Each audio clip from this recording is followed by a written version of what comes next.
Chilling tales for dark nights.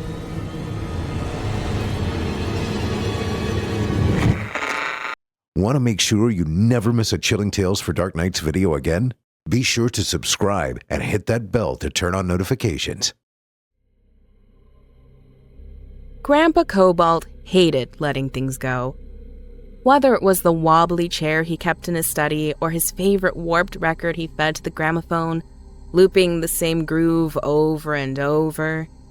He was a tall man with a frosty thin hairline and a nose capable of the most powerful of snores. Due to the amblyopia, his right eye was the good one, while his left eye always drifted a few degrees off, coasting its own orbit. He called it his fisheye. My grandma, on the other hand, was a short, petite woman who had a voice that never spiked or got frazzled, even if you were on the thinnest of ice. She sang hymns while she cooked, and she loved to chase me around the room so she could peck my cheeks with kisses. I always called her Gram. Creative, I know. The two of them preferred the country lifestyle, occupying some patch of land amidst the back roads of Ashe County, far away from buzzing suburbs, but just close enough to the nearest grocer.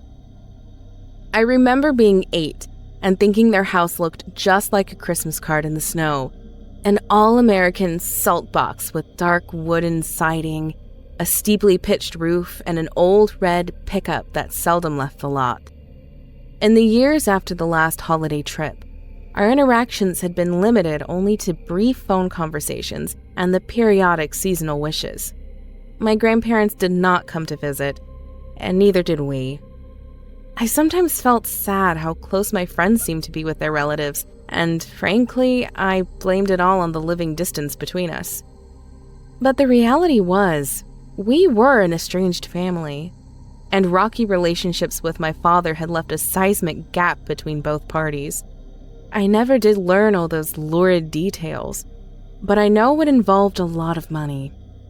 I was going through a rough patch in my sophomore year, from dealing with an asshole ex taking all my friends to getting into a fight with one of the worst girls in school. She had tormented me through the entire 10th grade, and after complaining and having nothing done about it, I dealt with her myself. In 4th period chemistry, she and her snickering vultures always sat right behind me. This particular time, one of their murmurs reached me. "You really think she does?" I turned and looked at her dead in the eye. Does what? Her lips curled into a spiteful smile. "Stuff your bra. You do, don't you?" Nice and loud for the whole class to hear. Next thing I knew, I grabbed her by the hair, knocked her down backwards from the desk, and jumped on her. 10-day suspension, but it felt really nice shutting her up.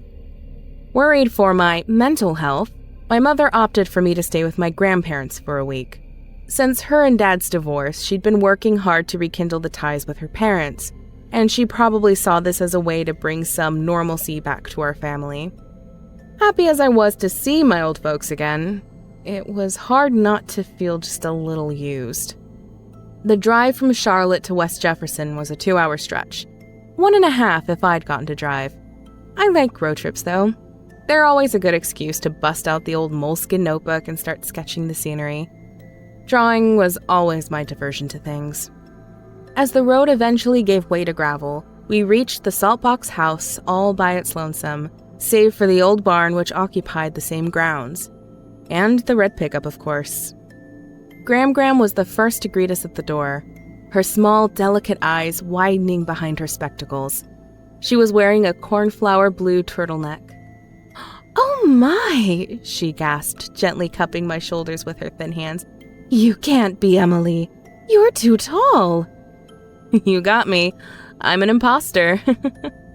I laughed as we both pulled each other into a hug. Her hair smelled like coconut oil.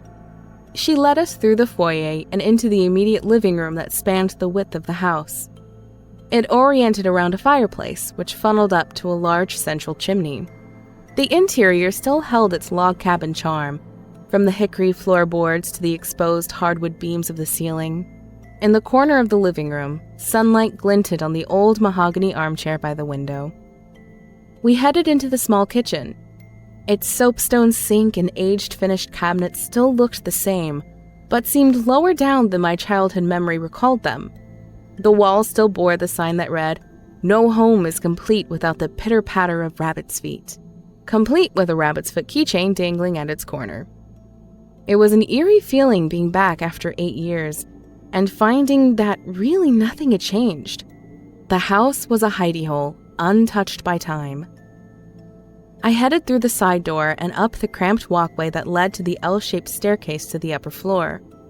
Above them, the long, hand-carved faces of the bearded men once again stared down at me, their wooden teeth grinning and their eyes wide with fake life.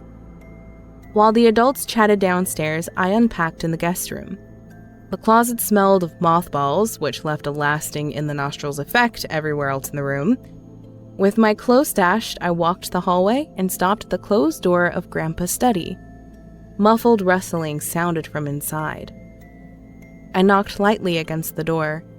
That roused a busy voice from the other side. One sec. No, just come in.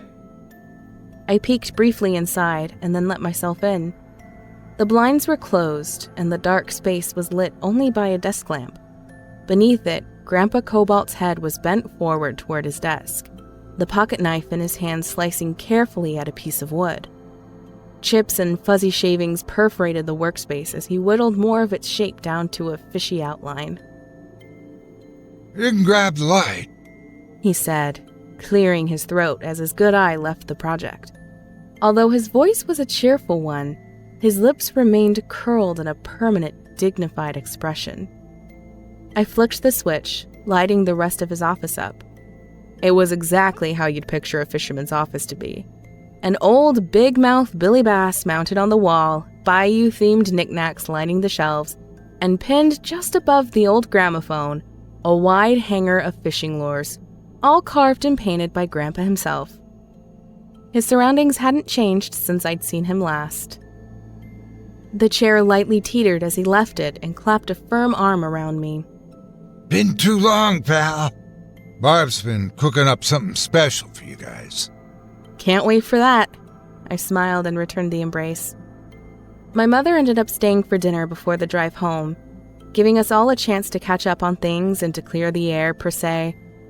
I know that was a big reason why she stayed, but I also knew she would never pass up a chance to sample Gram's cooking again. While Grandpa Cobalt reveled in his fishing prowess, my grandmother prided herself in one of the oldest Southern staples, comfort food. Sugar-glazed ham, sweet potato biscuits, butter cake rolls. She had certainly prepped for our visit that evening. With full stomachs, I hugged my mom goodbye and waved her off as the car rolled off the driveway and down the gritty road. As I tried to sleep that night, I could hear every so often the shy whisper of wind that sighed out of their fireplace. The next morning, after a hearty breakfast from Grandma, I decided to walk the grounds again, taking it all in again a near decade later. The tire swing in their backyard still hung from the old maple tree, its insides pooled with trapped, smelly water. From there, a path of stone steps led to the garden, still sprawling with life after all these years. Straight away, I ended up at the barn. Little had changed about it, save for the evident sag in its roof from the rotting timbers. The once bright paint was now lifting and curling away from its red, weathered body. Several of the boards were peppered with holes from woodpeckers trying to get at the insects hiding in their cavities. I used to follow Grandpa around the stables as he fed the chickens and milked the cows in his crud-caked overalls. But those days were long gone now, and the barn was far past its cultivating years. I walked up to the large doors, only to find them chained shut with a padlock. Not safe in there. Grandpa Cobalt's voice came out of nowhere. I jumped, not even realizing he was behind me. The old girl still has strong bones to her, but they aren't getting any sturdier. Best steer clear. Why do you keep it around then? I asked, which only made him smirk and look away. The rest of the day played out smoothly, with me exploring a few trails near the house and then helping chop and stack firewood. I was lousy at it, and by the third axe drop I asked if we were done yet. That gave Grandpa a good whistly laugh. If you want us to freeze to death. He cackled. The day after that, I drew a sketch of the barn in my notebook, watched some old cable TV, and helped Gram do some weeding in her garden. Sure, it was nice being helpful for my grandparents, but honestly speaking, I was mostly trying to keep myself busy so my brain wouldn't shrivel from boredom. The spotty area had fizzled my phone service to nothing, and the only books I'd thought to bring were ones I'd read countless times before. Every so often, when I was walking the hall, I'd catch a whiff of something floating around the house, something other than the mothball scent in the closets and on the furniture. Something that smelled of earth, almost like dirt. But before I could start to trace it, the scent had already evaporated. On the third day that I was there, Grandpa showed me his favorite fishing spot, a stream that had flowed under a short wooden bridge. The two of us sat off the bank with the folding chairs we'd brought. As he cast out a line, I focused on drawing the circling dragonflies and the skating skitterbugs. At roughly 2 a.m. that night, I awoke to the awful feeling of sweat. The room was hot, and the cottony dryness of my mouth had made it hard to even swallow. I rolled out of bed and lightly made my way down the stairs for a glass of water. A light glowed from one of the table lamps in the living room. Seated wistfully in the armchair next to it was Gram. She was in her nightgown, and my first thought was that she must have fallen asleep there. But no, she was awake. "Hello, dear. Can't sleep?" She smiled, hunching slightly forward at my presence. Clasped between her hands was a jug filled to the brim with water. "No," I said dryly, clearing my throat in the process. "I just need a drink really quick." "Oh," she exhaled. "Happens to me all the time. Would you like some?" She leaned forward to offer me the jug, fingers quivering around the glass. Her expression was dull and somewhat disoriented. She wasn't wearing the turtleneck, and I noticed a scar at the base of her neck, circling around it like a grisly necklace. I smiled, turning down her offer. "No, that's okay." She flinched her bony shoulders. "More for me, then," and tipped the spout of the jug up to her mouth. A guttural glug glug glug sound escaped as she leaned her head back and forced more of it down. I watched, more stunned than anything, as her throat rippled and the neck scars flexed and relaxed. One mighty gulp after another. Globs of water rolled over her chin and spotted her gown. When she finally finished, she rested the empty jug on the table and breathed. "Whew," taking a moment to wipe her wet lips. "Sorry about that, dear. I get pretty dried out at night, too." The dull expression returned. "Do you want to see?" she asked, her voice dripping. Before I could answer, or even properly soak up the question, she gripped the ring finger of her left hand and bent it backwards. A muffled pop sounded under the skin as the finger snapped back and touched the top of her wrist. "Grandma!" I shouted as my insides all clenched at once. She did it again, this time pulling her index back like a railway lever, crunching with bone instead of rust. Despite my horrified reaction, she still stared dimly at me with hollow eyes, torquing 2 more fingers out of place, snapping them like dry stems. "Grandma, stop! Please stop it!" I pleaded. Footfalls sounded down the stairs. Grandpa Cobalt rushed in, barefoot in his plaid pajamas. He pulled Gram's hands apart and looked back at me pleadingly. I could see he wanted me out of the room before she could do more to herself. I went back to my room upstairs. It was all I could think to do. A minute or two later, I opened the door and peeked into the hallway. Grandpa had brought her upstairs to his study. I could hear drawers being wrestled open and closed. Every so often, from the glow beneath the door, a crease of shadow would roll by. Neither of them was speaking on the other side. I lay in bed for some time. Instead of the dryness in my throat keeping me awake, It was now the nauseating sound of fingers being bent and broken. That morning, I made my way downstairs. Gram was once again in her turtleneck and humming another hymn in the kitchen, a choir of eggs harmonized in the frying pan. "Good morning, hun," she smiled briefly, but then turned away uncomfortably. She looked to be in a struggle, cooking with her right hand, the dominant one now immobilized in a splint. "Grandpa says I scared you last night. I'm so sorry. I should have told you about my sleeping condition. If only you didn't have to witness it." I moved to help her. "No, it's okay, really. I just hope that you're all right." "Oh, yes," she laughed, flaunting her brace. "It's nothing I'm not already used to."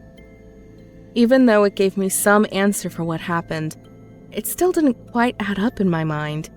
She acknowledged me when I came downstairs, spoke to me even. Even though she clearly wasn't acting like herself, was it really possible to be so dead asleep you couldn't feel your joints snapping apart? As you were the one doing it? I wanted to believe her. I really did, but it was a hard pill to swallow, even with all that water. Most of the time, the best place to find her was in the living room, where she typically resigned herself to the armchair by the window. That had always been her favorite spot. I remembered being 8 and sitting on her lap watching a storm outside, warm coffee in her hand, hot cocoa in mine. Now, though, when she did leave the chair, it was only to put something on in the kitchen or refill the glass she always kept close by. But despite how much she enjoyed cooking, I don't think I ever saw her actually eat anything the whole time I was there. She just preferred to sit, taking in nothing but water and window sunlight. As I finished a sketch of her from the couch, I soon realized that I'd never seen her blink while she sat there. Not even once. For dinner that evening, I stuck around to help her in the kitchen. I figured she could use the extra hands. I was dressing the potato salad when a sudden crash sounded behind me. A plate had slipped out of her grasp and lay shattered on the floor. She didn't gasp or sigh about it. She just stood there with her head tilted toward the sharp bits of ceramic. Then in the same instant, she crunched over them, grabbed another plate, and continued with her task, not acknowledging what had happened whatsoever. When the meal prep was finished and after the broken plate was scooped up, we set the dinner table. Roast chicken, peas, mashed potatoes. I was starving. The back door opened and closed. Grandpa Cobalt shuffled his way in and claimed a spot at the table. He smiled, his good eye focused on the plate and the other admiring the wall. During dinner, I noticed Gram barely touched her plate, giving only a few courtesy prods to the mashed potatoes.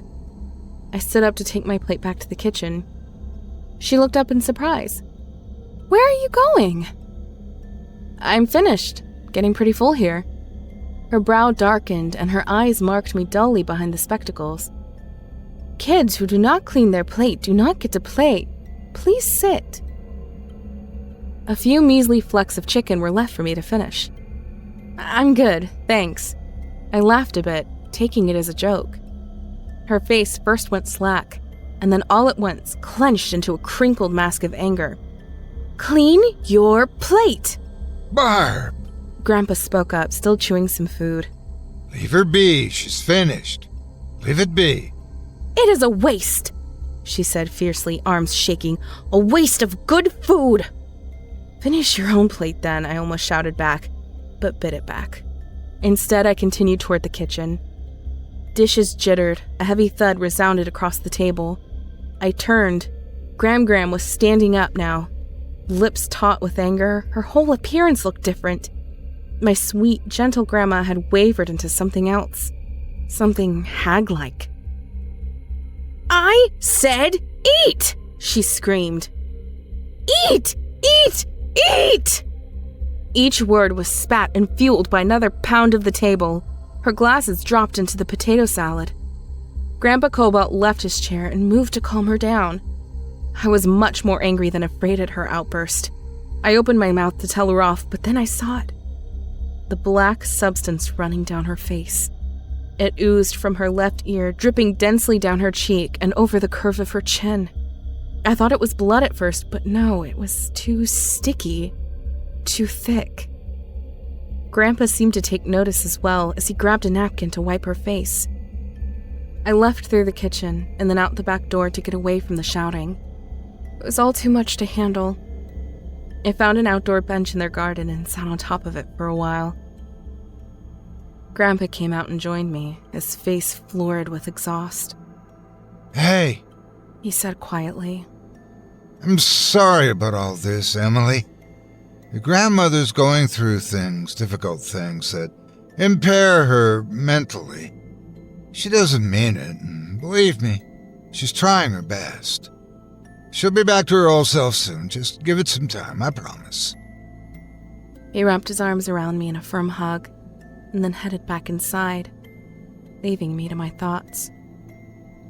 I tried my best to calm down, but all I could think about was Gram and that black sap rolling out of her ear. After the incident at dinner, she did not leave her bedroom. Sometimes I'd hear the whiffled groan of a floorboard or the wet sniffle of breath coming from the other side. Is Gram okay? I asked Grandpa in his study. She's all right. He answered idly, his good eye trained on the newly carved fishing lure in front of him as he attached a treble hook to its rear. Just needs some rest. Should we take her to the hospital? Just to be safe? No. He said vehemently, veering his attention back to me. I already told you. She is fine, all right? It wasn't like I had any say in the matter, so I left it alone. But I couldn't help feeling guilty about how things were going.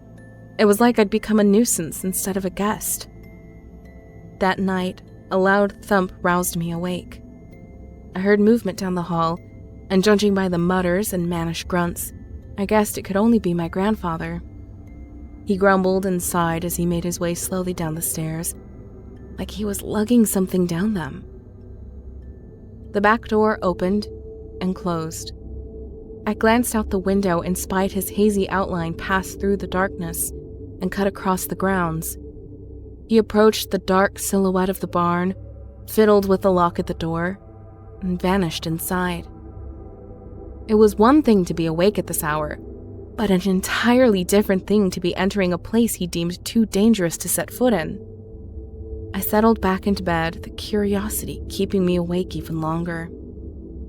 That morning, I wanted to try and do something nice for Gram while I was still there. Eggs, some toast, and bacon, ever so slightly burnt. Although I was far from the sort of cook she was, I figured breakfast in bed would count enough. Plate in hand, I knocked on her door. Gram, I made you some breakfast. You hungry? No answer. I knocked slightly harder, which pushed it a smidge open, then impulsively nudged it the rest of the way.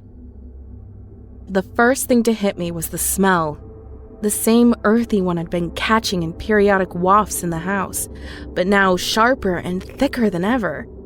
Pungent, damp, bitter, like moldy vegetables. The second thing, which came immediately after, was that Gram was nowhere. Her bed was empty, and from the looks of it, only one side of the sheets was being used. Even the bathroom was empty. Atop her dresser, a miniature cat doll stared at me, its gray face stitched to a frown and a plastic tear dropping out of its eye. It was just me and the room which stank of rotting soil. Something crunched under my shoe. A clumpy, sticky substance stuck to the floor. Blotches of it had dried into black, gummy droplets that started at the door and stained all the way up to the bed. Or maybe it was the other way around. I checked all around the house, the backyard, the garden, and even found myself double-checking the armchair in the living room, like she'd somehow just materialized there by the window. But she was nowhere. Grandpa came back to the house and walked up the stairs, and managed to catch him on his way out of the bedroom. "Do you know where Grandma is?" I asked. Deep furrows marked the corners of his mouth. With one hand still wrapped around the doorknob, he closed the door briskly behind him. In bed. She needs to rest. He disappeared into a study, leaving me standing there, trying to digest the lie I was just fed. That night, I heard him stir once again to the lower floor, scuttling down each step on quiet feet. From the window, I watched as he looked around, unchained the barn door, and slipped inside. But why? What was he hiding? The questions rolled around like rocks in my stomach and made me feel queasy. Grandma was missing, and Grandpa was acting strange. Even as I had attempted to prod him for information earlier that day, he only seemed to divert from it. Eye contact was never his strong suit, given the fisheye, but I could tell something was off from his body language. It was like he was trying to squirrel away from the subject entirely. It made me feel nervous, like I was suddenly talking to someone else. A stranger. Check the barn, my gut proposed. Wait until he comes back, and then sneak out yourself. I thought about that small hole my 8-year-old self had discovered on the side of the barn. I wondered if Grandpa ever did manage to patch it up. It had been the easiest way to sneak inside and pet the cows. No doubt it would be a tight fit, but it could be possible. That would at least get me beyond the padlock. Then I could be in and out quickly. The thought was provoking, but also curbed by the possibility of what I might find inside there, whatever secret thing he'd been doing. Not only that, if it really was nothing, and I was discovered, it would no doubt hurt Grandpa for suspecting him of something so vile. But the trust was gone now. Gram was gone. I waited by the window for some time, not daring to leave the house until I knew he was back indoors. As every minute passed, so did a rising flux of worry. At last, the barn door slid open, and out he came, returning to the house with an exhausted gait. I listened intently for his shuffling down the hall and then the groan of hinges from the bedroom door. When enough silence passed, I cautiously moved down the stairs and out the back door, thankfully without any noise. The outside air woke me and brought back the reality of what I was preparing to do. Fear and uncertainty compressed my legs, demanding that I stop, that I really think about this. But I was done second-guessing myself. I pushed on. Insects chirped their reedy songs from the brushwood. I circled around the barn's haggard body and, sure enough, found the small hole in its side. Considering that I'd been barely small enough to squeeze through as a kid, there was no chance I'd fit now. I gripped one of the weaker planks near it and gave a hard tug. The wood groaned from my effort but held firm. I sat on the ground, planting both my shoes against the timber, and yanked again. The nail holding it ripped out like a tooth as the plank gave with a loud snap. I took a few breaths, nerved myself up, and crawled through the widened passage. The air inside was heavy with the smell of old, dusty wood and further thickened with something sharp and familiar. The same odor that lingered in the halls of the house, only the smell was 1,000 times stronger here. I flicked on my cell phone's flashlight. Cobwebs hung like streamers from the ceiling. The animal pen sat empty of anything but silage and still stunk somewhat of their dung. From one of them, the teeth of an old pitchfork poked dangerously out of the brush. I walked deeper inside, bypassing a tractor beneath a grime-laden tarp, long past its golden years. Beyond the stables and the far darkened rear of the interior, my light caught the silhouette of something tall and arboreal. A tree, growing right in the haunches of the old barn. From its splayed branches, I could make out the dark, grubby shapes of fruit hanging from them. I approached it, more curious than anything, about why it was here and why Grandpa wouldn't have just turned it to firewood by now. A bad feeling slithered down my neck. A very bad feeling. Then, as enough dusty light pushed back the darkness, I saw it. All of it. Not a tree, the voice in my head squeaked with knife-edge terror. The trunk, if you would call it that, was not made of bark. but of a stretched, leathery skin. It buckled and folded around the main body, forming the same rows and ridges as a fingertip. From atop its crown, thin skeletal branches, which started as stems, grew and evolved into veiny arms. Human arms. Their splintery fingers gripped in silent torment. The vague shapes dangling from them that I thought were fruits weren't fruit at all, but rows of wrinkled heads. Some had full heads of white hair, some had more developed features than others, and somewhere in the dim compartment of my mind, I realized something else. They all looked like Gram. The tree's long, gnarled shape reached halfway to the ceiling from the evil earth that birthed it. In its center, a distinct crater was left, as if something large had recently been carved out. Something like a torso. From that patch of soil in front, someone had been hard at work digging up and exposing the roots. Boneless, atrophied legs with nubs on the way of becoming toes. A pair of them appeared to have already been cut and removed from the main stem. I was now breathing hard, practically panting, trying to find some way to process the gaunt, twisting thing before me. Then, without thinking, I snapped a photo. That's when I heard it. The sound of a chain being fiddled with. I turned on my heel, clambering around a bit before picking one of the stacks of old hay and hiding behind it. The barn door slid open just as I remembered to turn the flashlight off.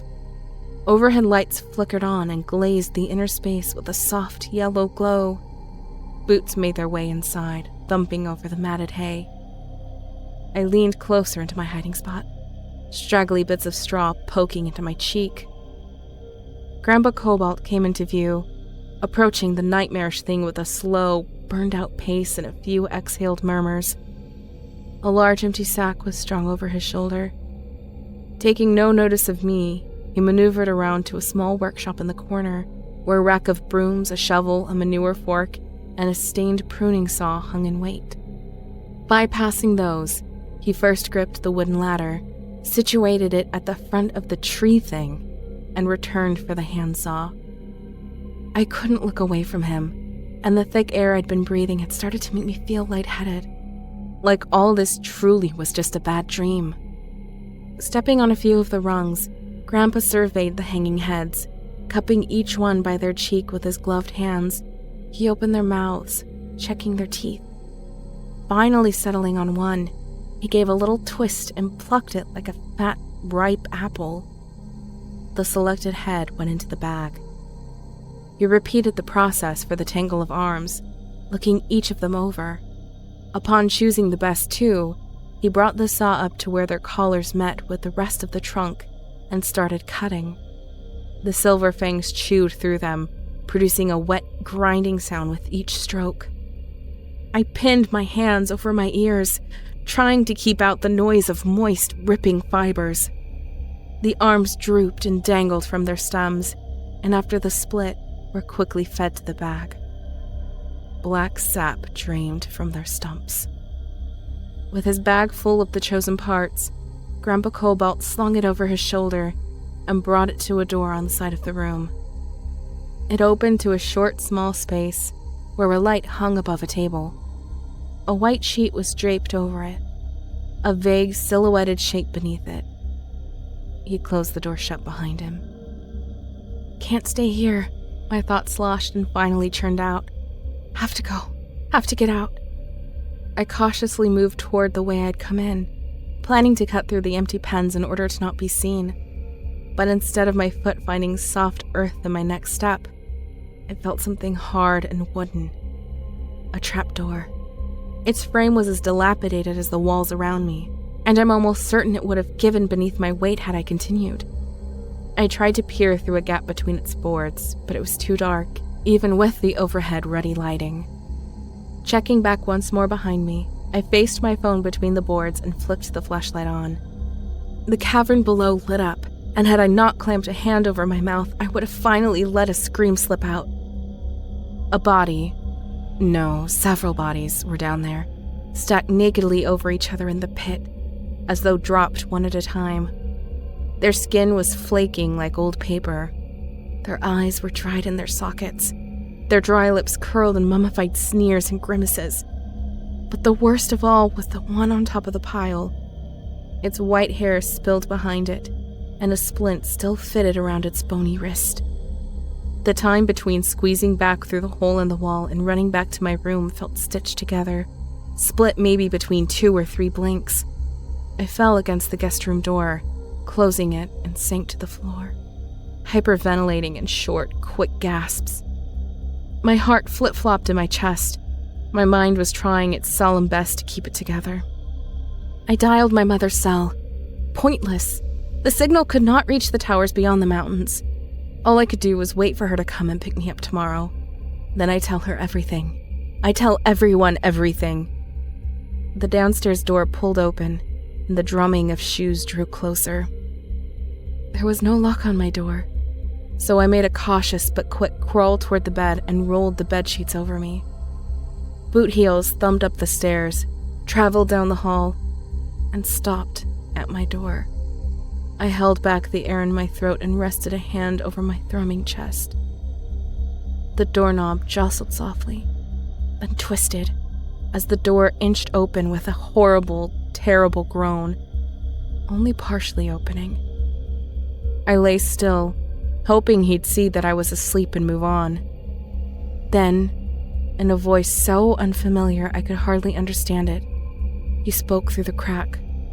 "Delete the photos." Sharp, frigid terror shot through me and jostled my insides. I didn't move, trying to hold on to the facade that I wasn't awake. But the door didn't move, remaining open to the slit of hallway. Did he really see me there? Or did the intel come from something else? I hovered my finger over the phone and erased the first photo, hoping to at least hold out with the second I took, the one of the bodies in the shaft. "Both of them," he grunted. As I deleted the final bit of data, the door began to close, stopped, and pushed open once more. "I love Barb. I hope you know that." I didn't answer. The door then clicked shut and the boots returned downstairs. He must have had more work to do.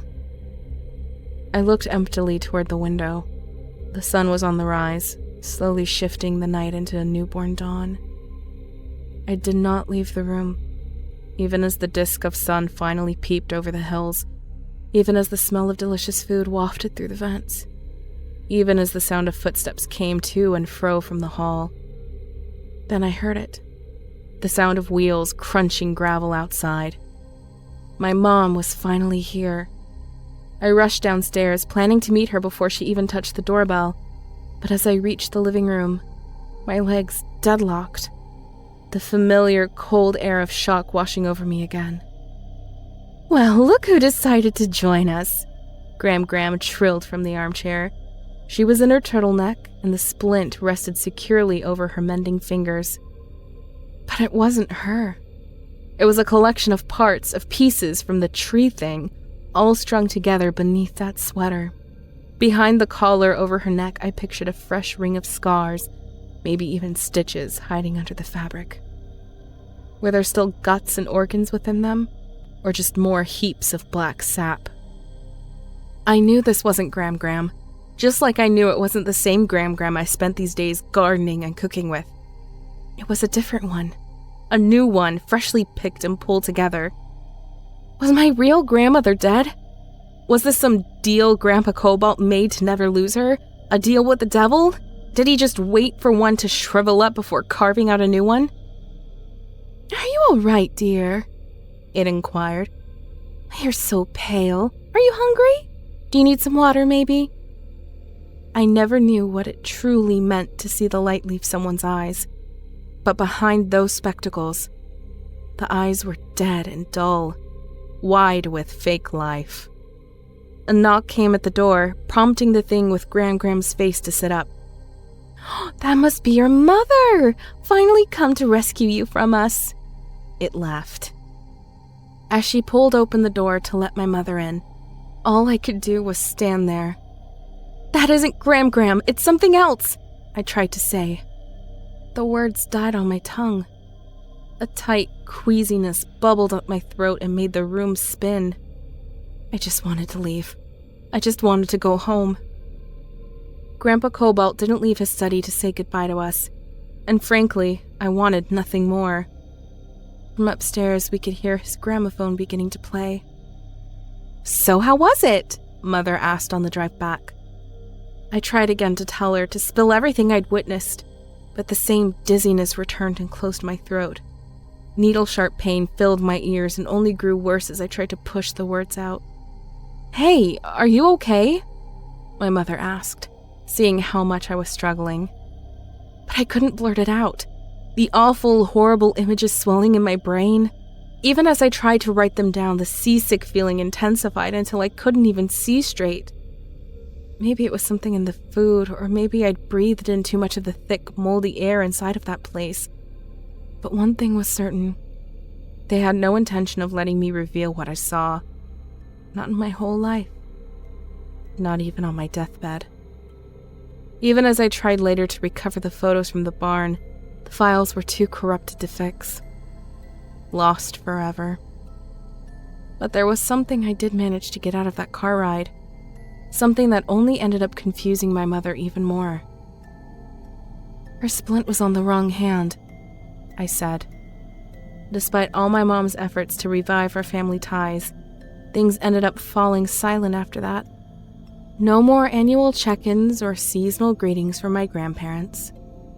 Time did not dull the memory of what I'd seen in the barn, and truthfully, I do not think it ever will.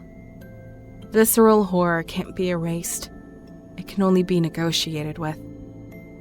I filled up art books with it, sketching page after page of withered corpses and dark hedges made of body parts, eagerly awaiting harvest. What had started as a hobby of mine soon became an act of weak, pitiful defiance, a way to get the secrets trapped inside of me out. Stacks of them filled up my room. Teachers were getting frustrated. Mom started to worry. I didn't care. I only wanted to draw. I now have a therapist, and Dr. Abigail meets with me once a week for our 45-minute sessions. Even though she doesn't show it, I'm sure she gets bothered by how little I talk in them, because I'm too busy drawing, too busy finishing the piece I'm working on. "Emily," she says from her chair, one leg folded over the other, "can you tell me about that picture you're making?" I don't answer. "What are you going to call it?" I stop and look up at her. "Imposter."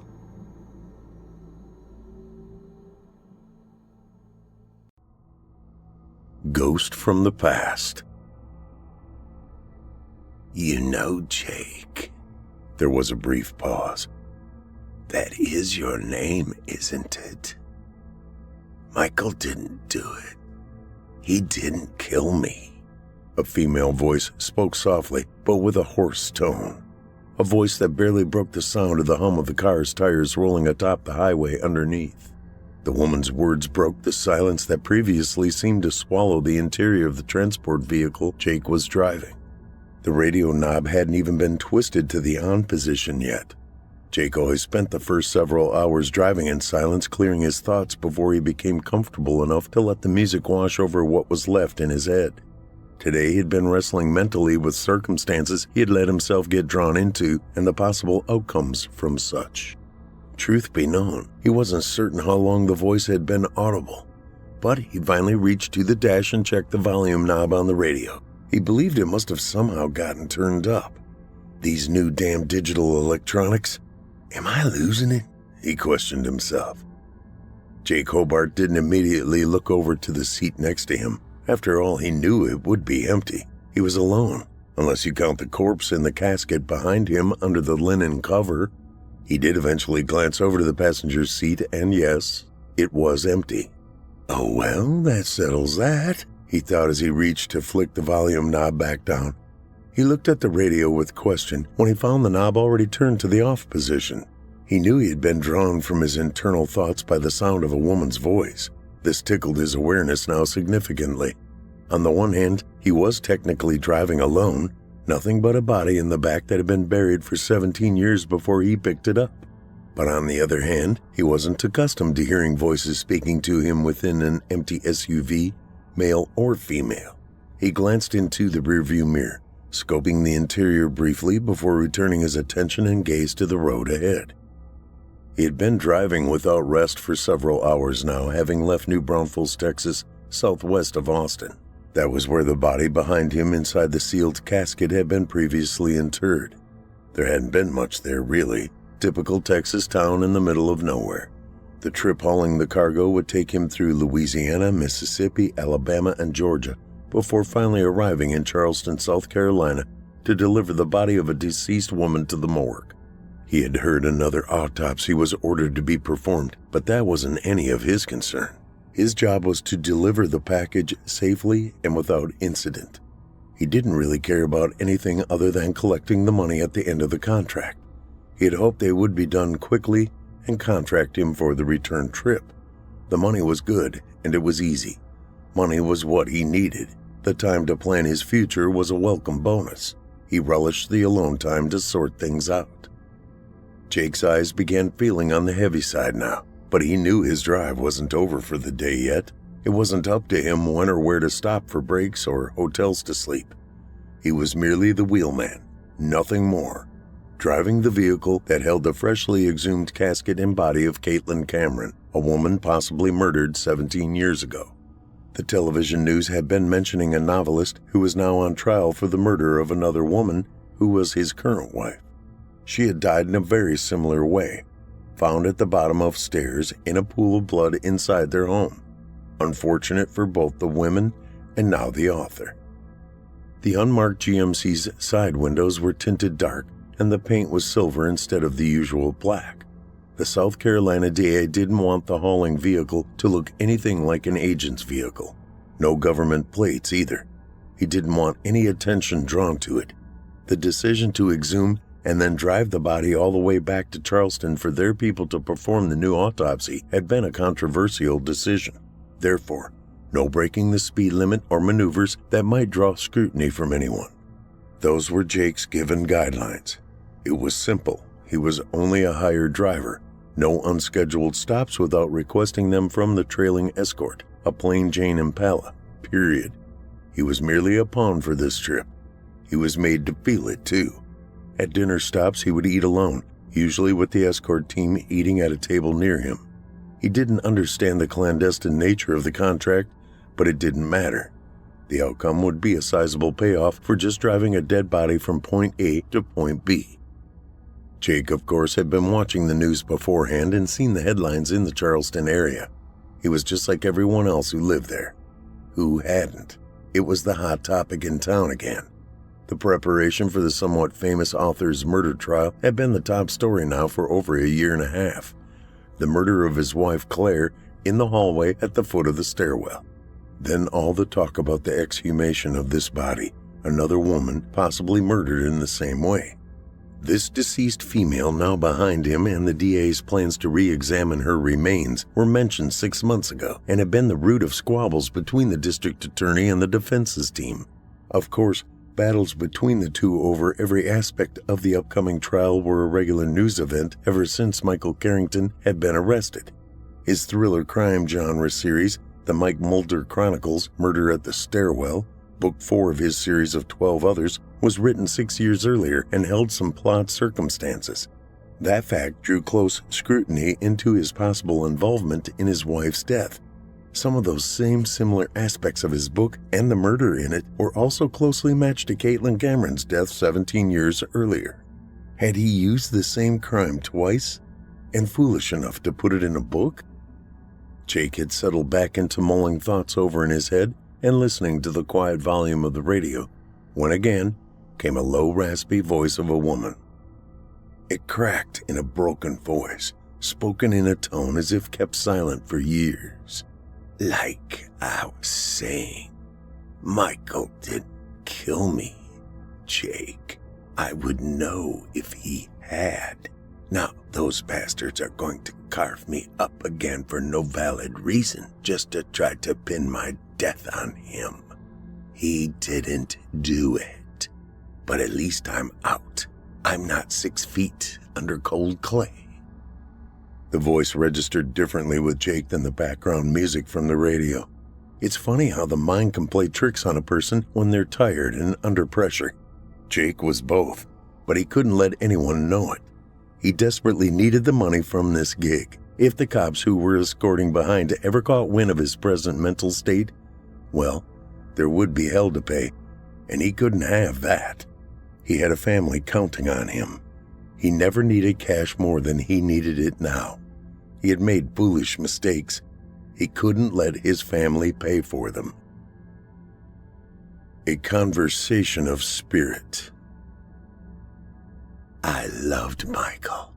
I know in his own way, he loved me. He didn't do it, kill me. I know he loved me enough to take on my daughter Mallory and raise her as his own after I passed. He's a good man, not the killer they're trying to paint him. Jay glanced over to the empty passenger seat again. Yep, empty. Why am I thinking about her or hearing her voice? Is this from listening to all the damned news? Was it inside my head this deep? Jake struggled internally. Get out of my head, lady, he hollered as he glimpsed back at the covered coffin. I don't need this shit. My plate's already full. You hear me because I needed someone to talk to. 17 years of being silent. Jake shook his head as if he could erase the voice he heard. Am I going crazy? He asked himself. The sound of a woman's laugh could be heard. Crazy? Try being cooped up in a box of silence for almost 2 decades. I'm supposed to believe I'm hearing your voice from the coffin? Jake laughed hesitantly. What other choice do you have? Unless you'd rather think you were truly losing your mind. Jake's thoughts were rattled. So now I'm supposed to believe I'm talking to a corpse. He guffawed. The driving and lack of sleep must be getting to me. Either you are talking to a corpse or you are asleep and driving. She giggled. So you can read my thoughts? Jake asked aloud. An old dead lady has more powers than you'd expect, I reckon. She replied. Do you mind if I sit up there with you? It's been lonely in here. Jake looked over again to the still empty seat. Do I have a choice? I'm giving you one, Jake. You'll have to forgive me, ma'am. I'm not used to conversing with someone who's been dead for 17 years. I guess I don't exactly know the proper protocol. I guess I do have a question. No, Jake, I won't appear in my mummified state. I don't want you to crash and kill me again, now that I've somewhat broken free. The interior of the GMC became deathly silent as he attempted to coyly check his rearview mirror to see if the casket was still covered by a sheet. He felt a small bit of relief that maybe she could possibly make herself appear differently than she surely appeared within that damned box. Are you expecting to see the lid open, Jake? There was that light raspy laugh again. His eyes shot back down to the road ahead. Is this satisfactory for your eyes to look at? She quietly asked. His eyes slowly turned to the passenger seat, praying he was imagining all of this. As he slowly turned and squinted through half-open eyes, the seat was no longer vacant. Son of a bitch. The apparition, or ghost, or, well, appears to be alive and normal. Beautiful in many aspects. She looks to be in her late 30s. He rationalized to himself. He quickly looked back to the road. Jake immediately followed with questions. Is this who you were when... He cleared his throat. When it happened? And can they... The female voice giggled quietly, this time sounding less raspy. No, Jake. Your escorts nor anyone else can see me. Only you. More of an old dead lady's magic, I suppose. So what do I call you?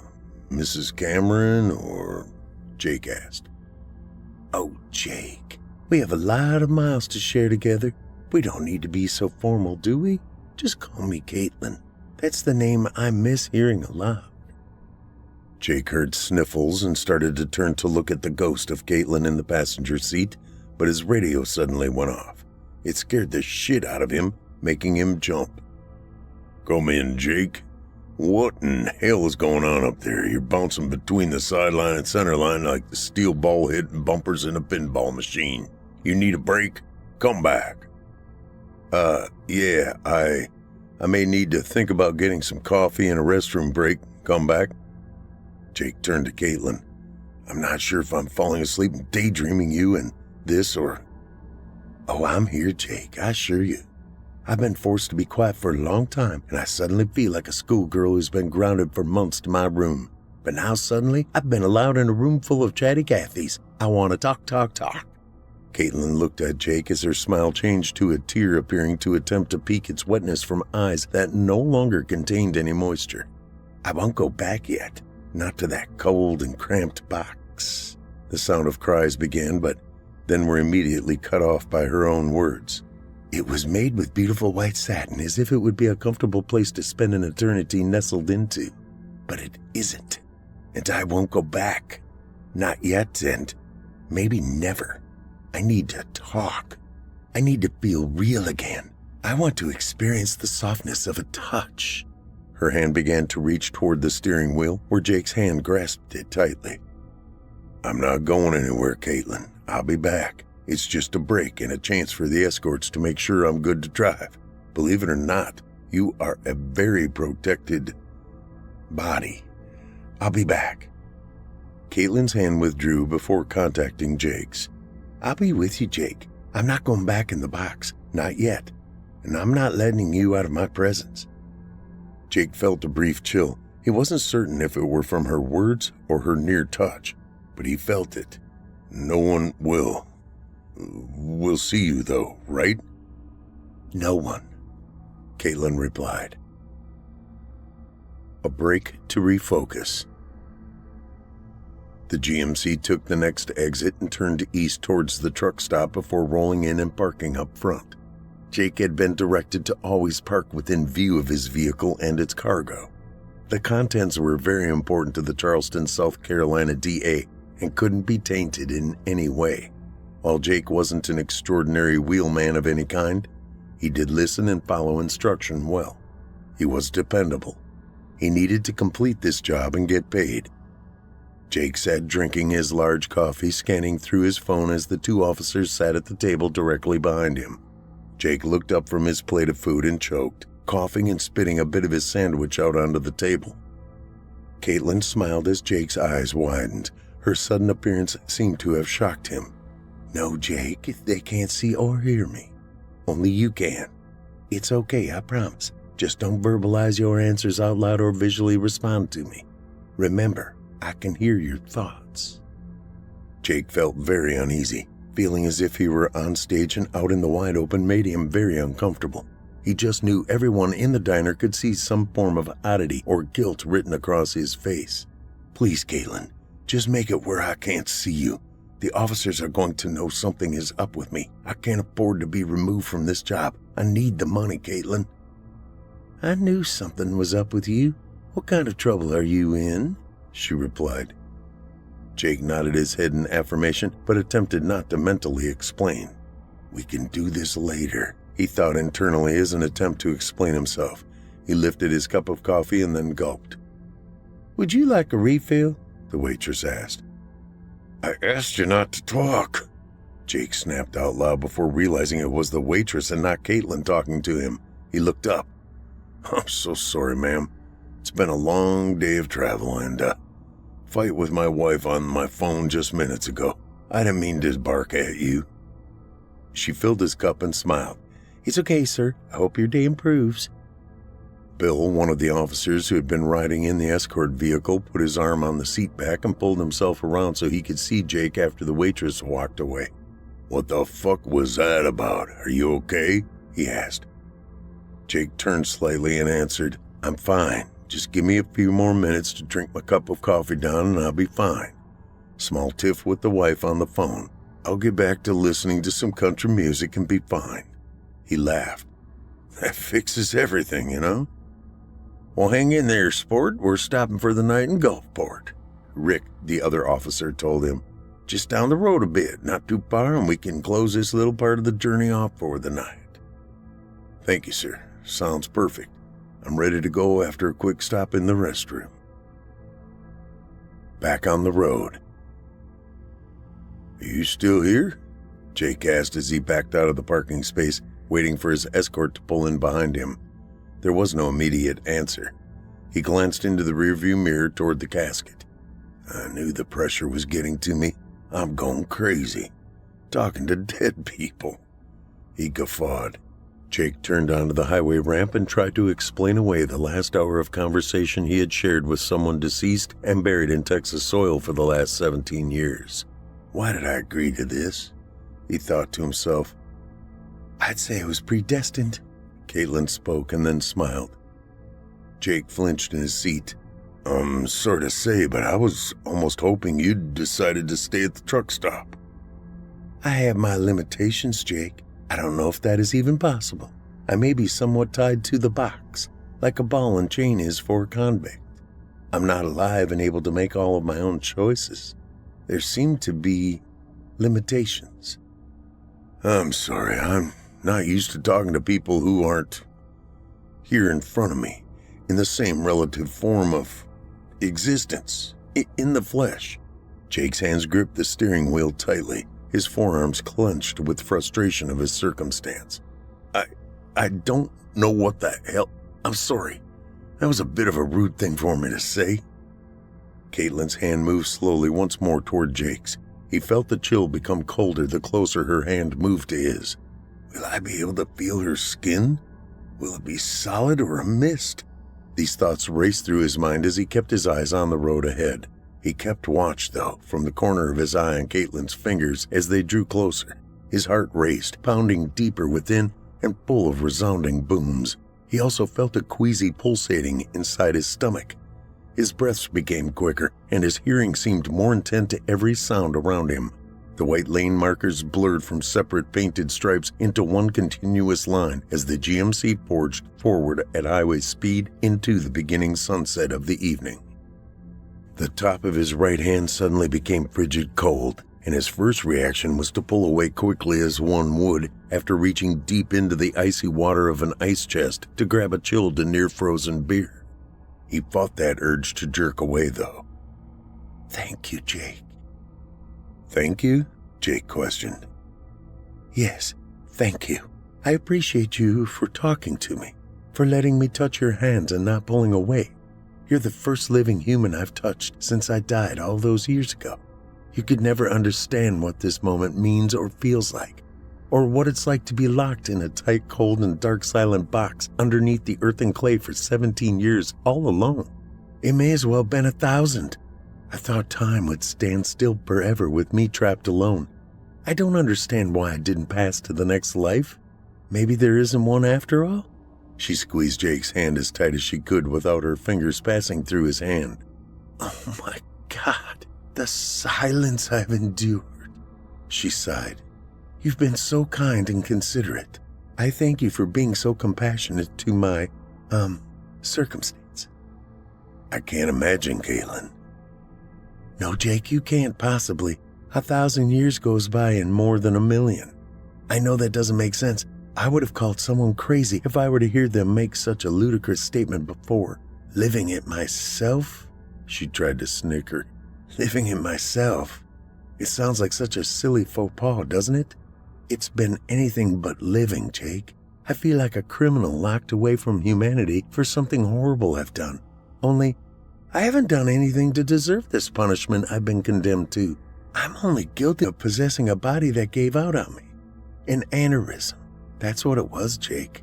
It wasn't Michael. Michael was sweet and caring with me. Me and my daughter. She began to whimper. My daughter, Mallory. Oh, how I long to see what she's become, what she looks like, her likes and loves, her disappointments and her accomplishments. I'd give anything. She sniffled. Her cold hand reached over again and grasped Jake's. I'd give everything. Jake glanced over to see Caitlin's sadness spread across her face. He noticed a distinct tiredness in her face, and while he tried to understand what she was explaining, there was, of course, no way to entirely comprehend her pain and anguish. He did, however, suddenly see a deep beauty within her. Soul or self, whatever one could call her. There was really no way to place a name on the entity that sat in the seat beside him. She was a shell. A beautiful shell of a life that ended without accomplishing the things she should have been allowed to see to their end. Watch her daughter grow into a woman, enjoy a grandchild, one more sunset or sunrise with a new love. He was able to begin feeling her pain and sorrows a little more clearly. She made him realize the importance of his family in this moment. She glanced over, and their eyes met briefly before he needed to return his view back to the road in front of them. "Thank you, Caitlin."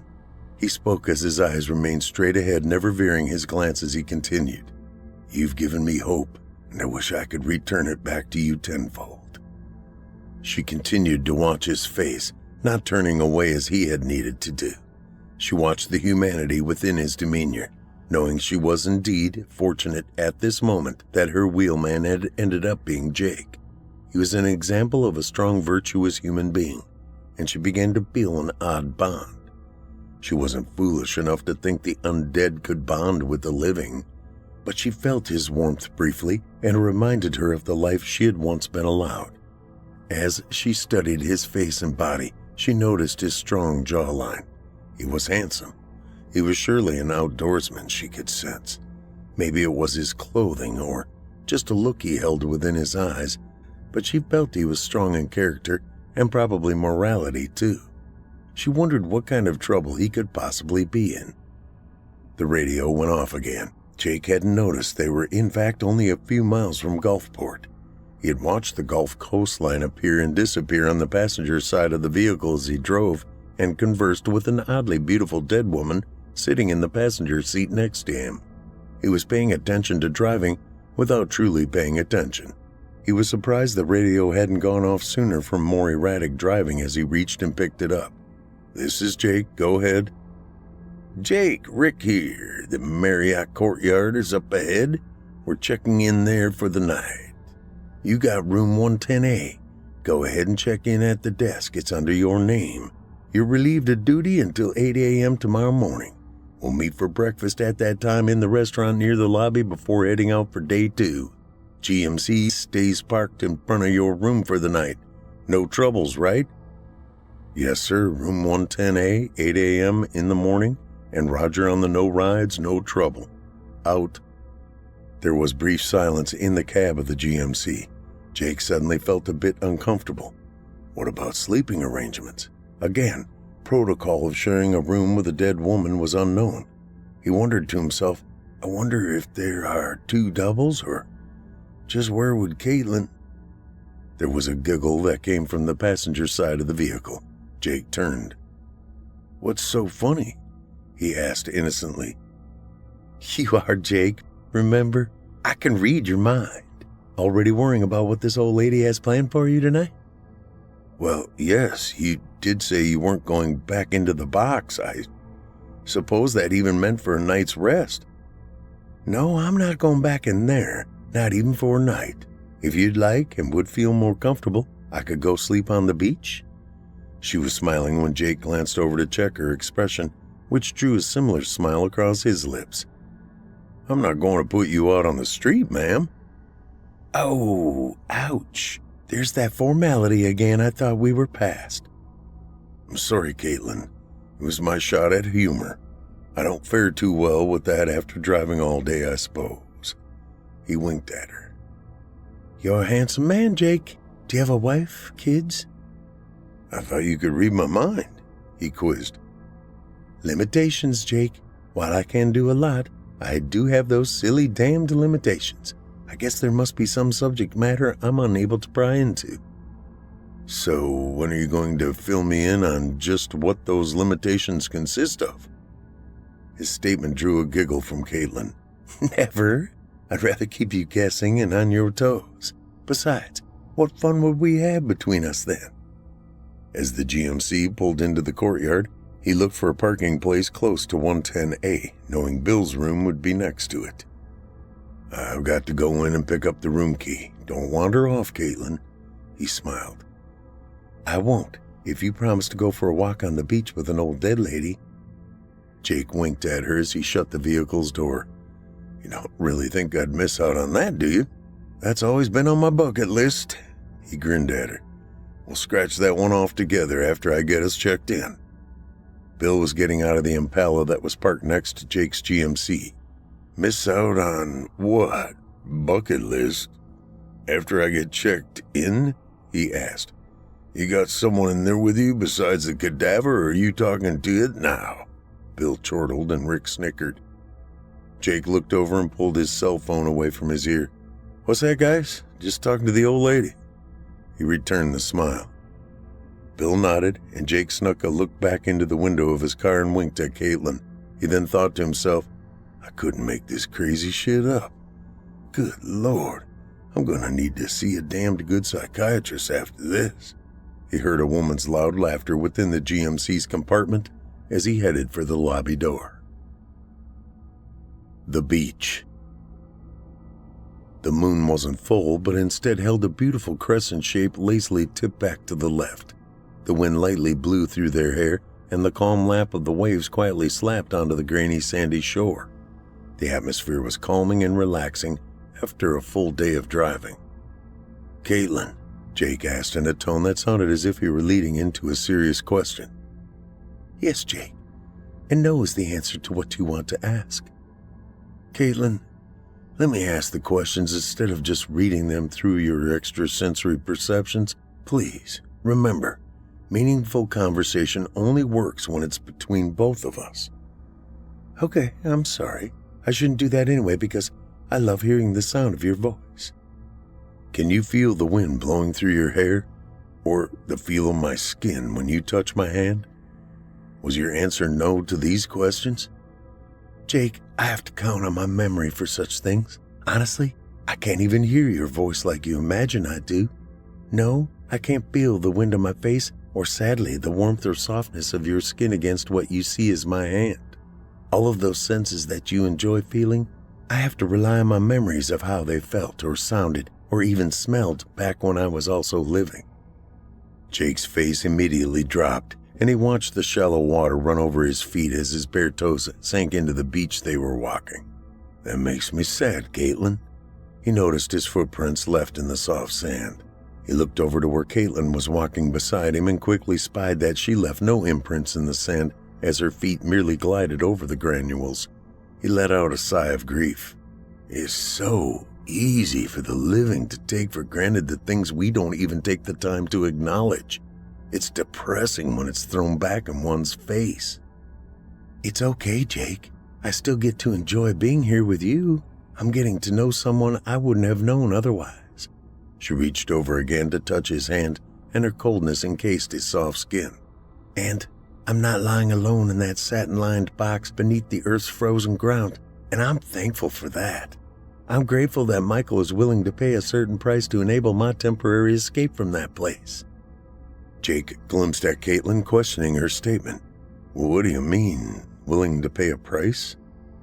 Oh, Jake, I already told you that Michael didn't kill me. I never said he didn't kill his wife. Suddenly, the only sounds Jake could hear was the sound of the ocean and the wind blowing through sea oats along the shallow dunes. His deep breath eventually overtook those sounds temporarily. Are you shocked, Jake? That's like asking if I see the moon overhead. Of course I do, and yes, I'm shocked. Why, Jake? Are you telling me that Michael killed his wife, but he didn't kill you, even though the circumstances are almost identical between the two events? The news even states that this book he wrote practically outlined the murders of the one you say never happened. I don't know that he killed his wife, Claire. I just know he didn't kill me. I knew him as an honest and loving man, not a murderer. But I wouldn't be here if the question of how his wife died wasn't being brought to light. I'd still be lying entombed in that godforsaken hell-filled box for the rest of eternity. She sighed. But I'm not. I've escaped that place for now. And while not perfect, I'm back in the real world, walking down a beach, holding the hand of a man who can see me, hear me, and appreciate me." Another sigh bellowed out, "even though I know it will only be a temporary moment in time." She suddenly turned and drew herself even closer to Jake, clutching onto him and pulling herself tightly nestled in. He shivered instantly. "And I can't even cry a single goddamn tear or feel the heat of your body and soul." Her body suddenly heaved. "It's not fair. I just want my life back. I just want to feel something other than the cold and hollowness of death. I want to experience warmth and love so I can remember what it's like before... She made the sound of crying, but tears failed to be shed. "Before I'm forced back into that satin-lined wooden box and buried again deep in the dark, cold Texas clay. Forever." Caitlin's head dropped and she let go of Jake, wilting like a dried flower drifting to the sandy ground. "I know I'll never get the chance to be let back out after they get their answers. I'll be forgotten again." She sniffed. "Are you okay?" "I'm sorry, Caitlin." He knelt and put his hand on her shoulder and lightly squeezed. He remembered she had just told him she couldn't feel such a touch in the way he could. His hand grew colder before he leaned toward her ear and whispered, "Caitlin, my wish is that you can remember how the light touch and squeeze on your shoulder feels from someone, a man, who is feeling something he didn't ever expect to experience, if that makes sense." Her eyes lifted, and even though she had been crying with desperation, her face was totally dry with no visible evidence of what should be wet-soaked pain. "I appreciate that, Jake. I believe you, and if I could, I would love you for it." The room. The two lay together on the bed, lights dim in the room.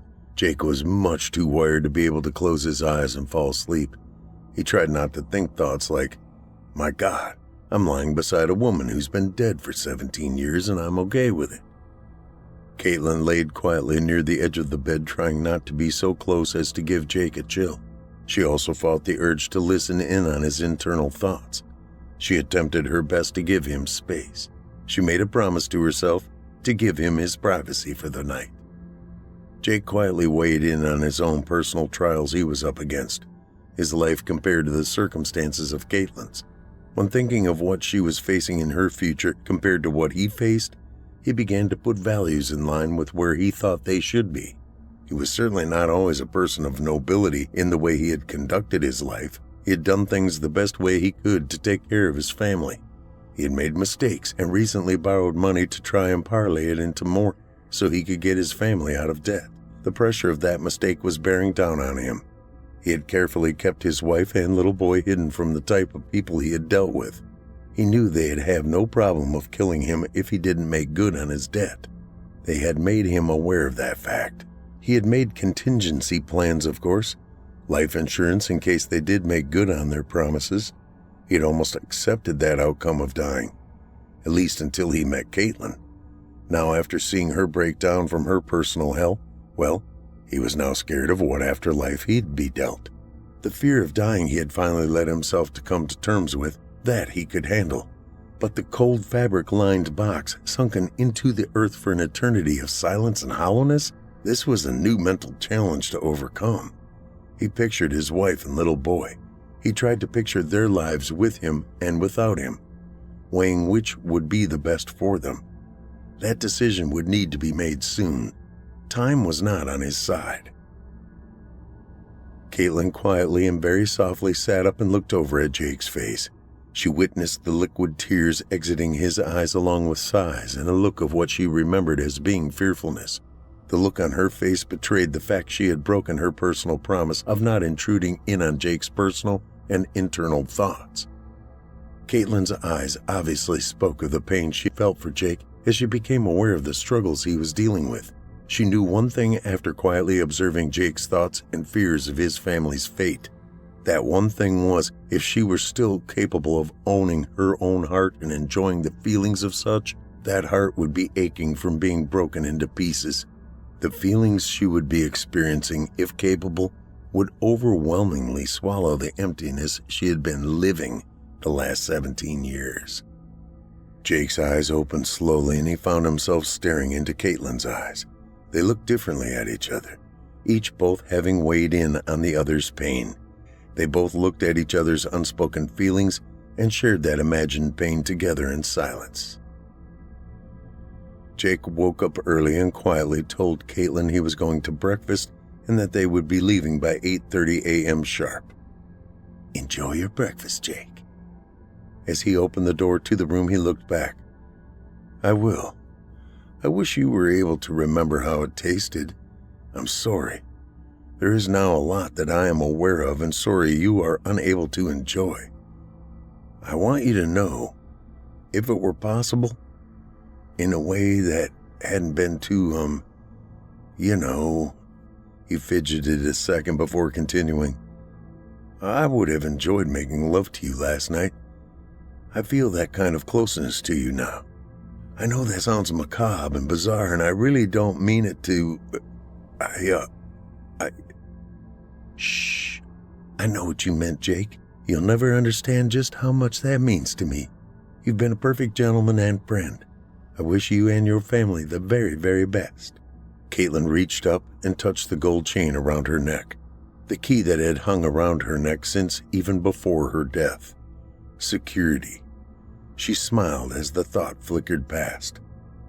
"Hey now, you're talking like we're saying goodbye. We still have another day or a day and a half together, plus the return." "I'm sorry." He shook his head and covered his mouth. "Just be in the GMC by 8:30. I don't want to leave you here." He smiled awkwardly as he pulled the door to a close. 45 minutes later, Jake threw his overnight bag into the GMC and climbed in. Not seeing Caitlin, he called out her name. "Okay, if you want to play that game, come out whenever you're ready. I know you'll use your dead old lady powers to listen in my thoughts, and I'll surely hear a cackle of laughter pretty soon." He started the vehicle and began backing out, and then checked behind to make sure the escort was behind him as he pulled back onto the highway. "Okay, Caitlin, I'm going to turn on the country music radio if you're not going to talk this morning. I know last night was weird, and I'm sorry. I'll be more normal today, I promise," he said as he smiled and reached up to the radio, expecting his passenger seat to again gain a passenger once the music started. But it didn't. Leaving Gulfport. As the GMC led the Impala east toward Biloxi, Caitlin began to feel the pangs of what pain used to feel like. She had made up her mind she wasn't ever going back to that damned coffin. It didn't matter what happened to her if she wasn't forced to ever be locked away inside the satin-lined casket and sunk deep in Texas clay ever again. The waves began to slowly wash up on the sandy beach. This time, as she walked out at the water's edge, she felt moisture rolling lightly around her ankles. She looked down and watched her toes dig deep into the soft sand before she spun around and looked down the beach she had just been walking. There were footprints left in the moist sand. She glanced all the way around, and to her surprise, there wasn't a soul to be seen. She smiled and felt her dry lips crack with pain and her cheeks widened with warmth from her grin. Those imprints in the beach were hers. She wasn't sure what was happening, but she felt the tickle of the strands of her hair blowing across her face from the light breeze. A breeze. She felt it. She continued her walk alongside the beauty of the Gulf Coast, hoping Jake and his family would be okay. She suddenly felt the pain of his absence. As a confused Jake pulled into the truck stop and parked for their first scheduled break, he felt a deep sadness. He missed his discussions with Caitlin, longing to hear her voice. Had he accidentally left her back in Gulfport? Or was she inside the sarcophagus in the back, ignoring him for some reason? "No!" Jake cried aloud. He knew she wouldn't be inside there. "Caitlin, come out. Come talk to me, damn it!" He twisted his body around to survey the surroundings of the GMC's interior. That's when he saw the flash of white on the floor. He turned back and spied a folded-up piece of paper on the floorboard of Caitlin's side of the seat. He leaned forward, stretching to grasp it. It felt oddly heavy. A quick, loud series of taps on his window just about scared the crap out of him. He quickly cupped the folded paper as he reached with his left hand and pushed the power window button down. "Yeah? What's up?" "I was just about to ask you the same. We don't have but about 15 minutes here, so I'd hurry about your business with the bathroom and drink. You need fuel?" Yeah, I'm sure I do. Let me hit the pisser and grab a couple of energy drinks for the road, and then I'll pull over to the pump. Don't buck around too long. They want us there early, if possible, Jake. Sure thing, Bill. Jake rolled the window up and slid the thick paper into his right pocket as he climbed out of the car. He'd look at it later. Before he climbed back into the driver's seat after placing the gas handle back into the pump, Jake scanned the view of the Gulf Coast that lay out in front of him. Thoughts of his walk last night with Caitlin jumbled through his mind before it then traced back to the situation he was facing personally about money and his family. He shook his head and started the engine, then pulled slowly out of the gas station and onto the highway. He told himself things would work out. They always did. His life had been that way lately. He had found his place, and he didn't want to give it up unless he had to. He knew he would, if there were no other way, as a last resort. Self-sacrifice would always be an option. He pictured his sweetheart's blue eyes and the smile on his baby boy's face. He knew he'd be able to do whatever he had to take care of them. Jake mashed the gas pedal as they hit the open road, the adrenaline kicking in from the first energy drink he gulped. He glanced over to the empty passenger seat and felt confused. I hadn't said something that would run her off, had I? He thought to himself. I mean, it had been weird. I'd even told her I'd have made love to her if it had been possible. He really wanted to give Caitlin pleasant memories to carry her through the next cold, dark eternity she surely faced after returning to New Braunfels. How horrible to be scrutinized under bright lights by strangers devoid of feelings for your previous life. Cameras rolling as they pulled skin back and examined trauma and abrasions on one's naked body. Then to be put back in a tomb to be sealed again forever in the cold ground afterwards. He would have given her whatever good memories he could have. He knew that. He didn't understand why she wasn't still with him if she could be. What had I done to drive her off, he thought. He suddenly remembered the white paper in his pocket. He leaned back, pushing his back deep into the seat. He squeezed his right hand into his jeans pocket and retrieved the folded-up packet. It felt awkward and thick. He pulled his cupped hand out, and when it was free, he held it up in front of him. With his knee against the steering wheel, he used both hands to unfold it. A gold chain with something on it dropped down onto the seat between his legs. He continued unfolding the paper until he saw writing on it. It looked like a woman's penmanship, frilly and perfect, easy to read. Between watching the road and looking at the paper, he began to read it aloud. Dearest Jake, you have no idea what you've given an old lady like me. I can't imagine another man in this world who would be so kind of a man like you've been to me. You somehow have brought feelings back into an old woman's heart, given me the ability to feel love the way I once remembered it. You showed me that even after locking me away in the cold silence of a satin-lined hell deep in the Texas clay, can't steal those things away from me for an eternity. I hope you don't think I abandoned you for any reason of wrongdoing by you.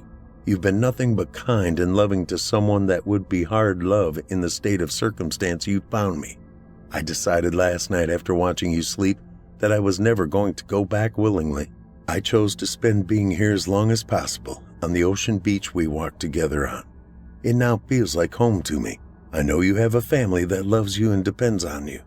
I know now you also have some serious problems of your own. I have the ability to give you the freedom you've given me. The key on the chain was something I had worn around my neck for years, even before my internment. I'm just glad Michael had me buried with it. It's the key to a large security box at the Bank of Texas in Austin, box 2801. The password to be allowed inside to access the box is I Trust Michael 35. There is more than enough cash to surely solve your financial problems and give your family a new start. Take care of yourself, Jake. And know in a weird, macabre way, I fell in love with you. I too would have made love to you if things had been very different. Go love your family like there is no tomorrow, because it's never promised. Please, just visit my gravesite in New Braunfels occasionally, just in case my plan didn't work and I'm forced to return. I'd love to hear your voice every now and then. Make it a family vacation. Thank you again for a second shot. I love you, sweet Jake. For eternity.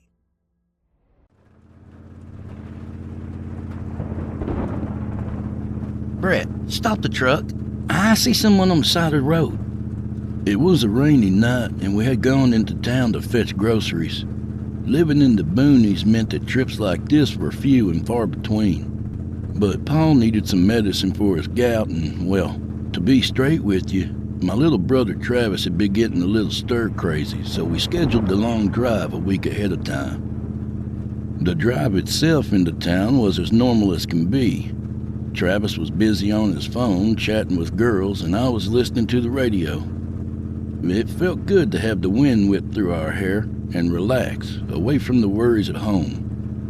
We've been living with Paul ever since Mom died a few years back, out about 40 minutes from normal civilization, and as a result, I guess you could say that we've become a bit standoffish towards city folk. Maybe that's because they've never really helped us any, and Paul has always taught us to take care of ourselves. But that's been so hard, living out here in the sticks, barely scraping by. Travis has a job at the local gas station, and I work at the repair shop across the way. But neither of us finished high school.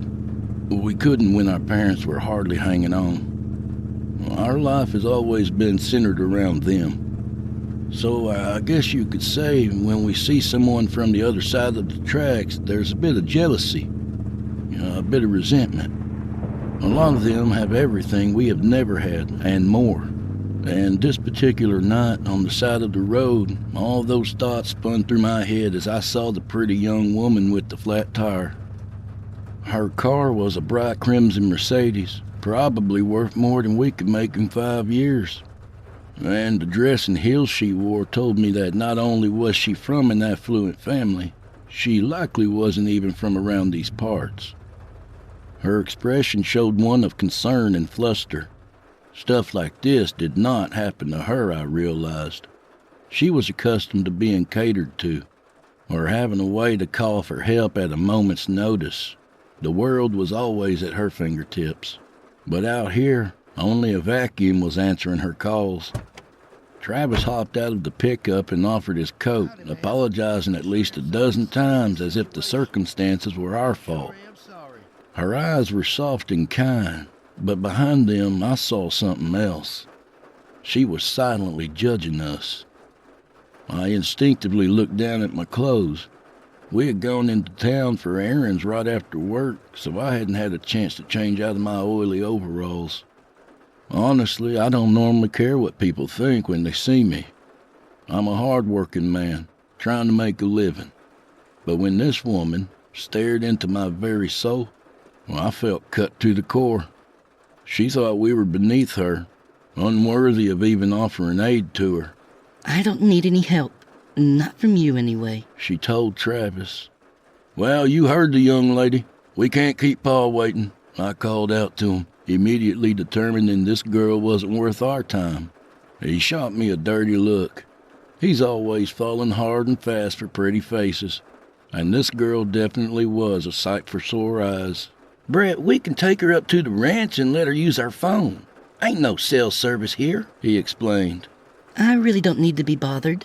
I have plenty of friends who will surely notice I'm not where I need to be, she told us.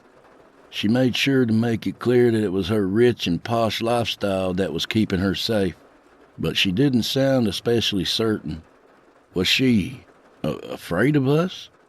How long you been out here? Maybe an hour, she admitted.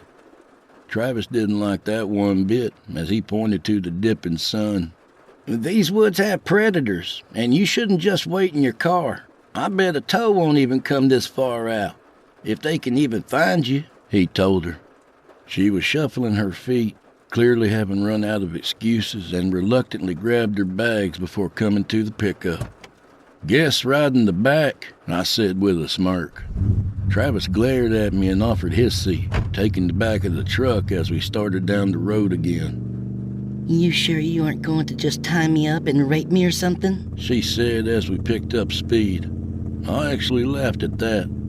Something told me that her small talk was a way of trying to make herself feel comfortable in this very awkward situation. Can I ask you something? I asked, turning and crossing over one of the older bridges.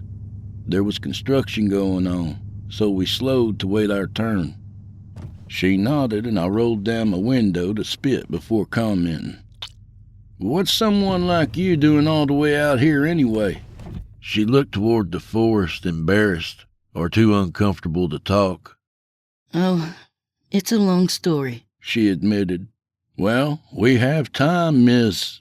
I paused, indicating that I wanted to know her name.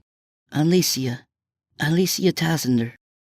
"That's quite a vehicle you were driving back there, Miss Tysender. I didn't see any plates on it, though. Brand new?" It belongs to my fiancé, she responded. The construction crew were flagging me to come through, and I started up the pickup again as I smirked and said, "Oh, that's too bad. I could tell that my brother kinda had a thing for you already. Oh well, he's had his heart broken before." She softly smiled and responded, If it makes him feel any better, we aren't together anymore. That's why I took his car and left. "Did he hit you?" I asked, surprised that I actually cared about her story a little. If it was one thing I hated, it was when a man hurt a woman. No, nothing like that. It's complicated, but I simply knew we weren't going to work out. So I took what I could and left. "Sounds like you were a gold digger then," I told her. She gave me a cold stare. How much further to your ranch?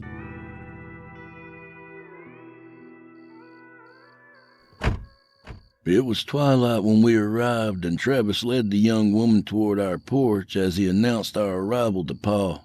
Not that we expected him up at this hour, but he did have a rule about bringing strangers into the house. "Wait out here and I'll go get the phone," Travis told her. She walked over to the porch swing and looked toward our land. This place is not what I expected at all, she admitted. Once again, her words rubbed me the wrong way, and I snorted as I leaned against the porch steps. "And what does that mean?" There's no need to get defensive, Alicia snapped back. But I wasn't going to back down. I could tell that this lady didn't really think much of us. "I bet a city girl like you probably wouldn't survive out here for more than a few hours," I said with a chuckle. You'd be surprised. Remember what I said about my fiancé? I take what I want when I want, she boldly declared. "So then you're ruthless." I just know that I don't like when people push me around. I'm used to getting my way, she said with a smile. It was meant to be flirtatious, but I found it disgusting.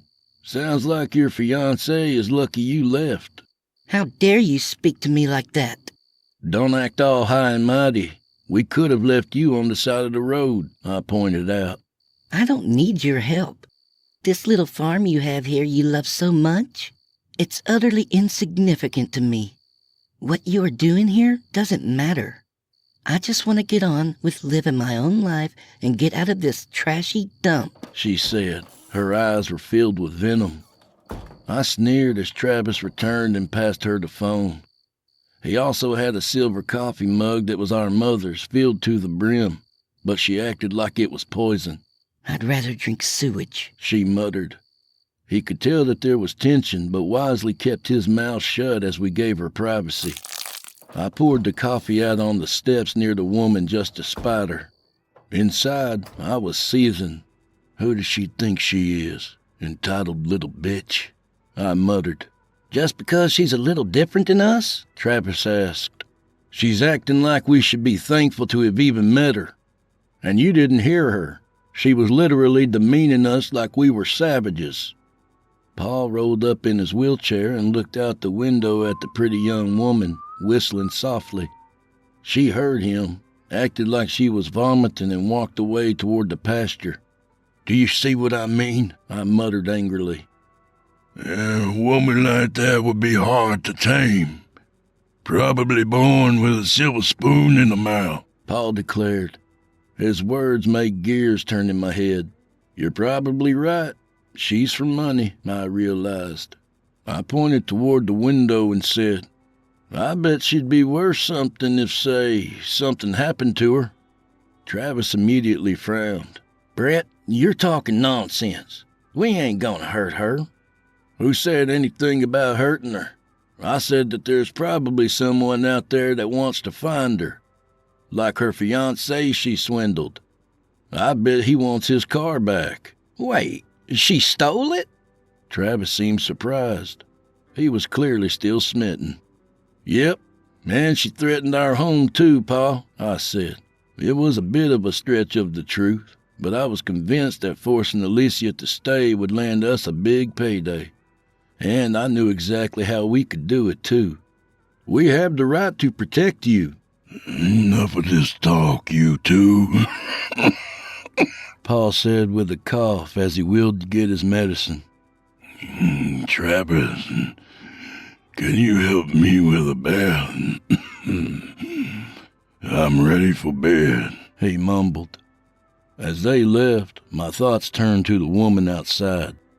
She had just gotten off the phone and was pacing back and forth, clearly in a hurry to get out of here. I walked out and said in a most sincere voice, I want to apologize for the way I treated you earlier. It wasn't right to say those things. She huffed and remarked, I bet your pa gave you a good tongue lashing.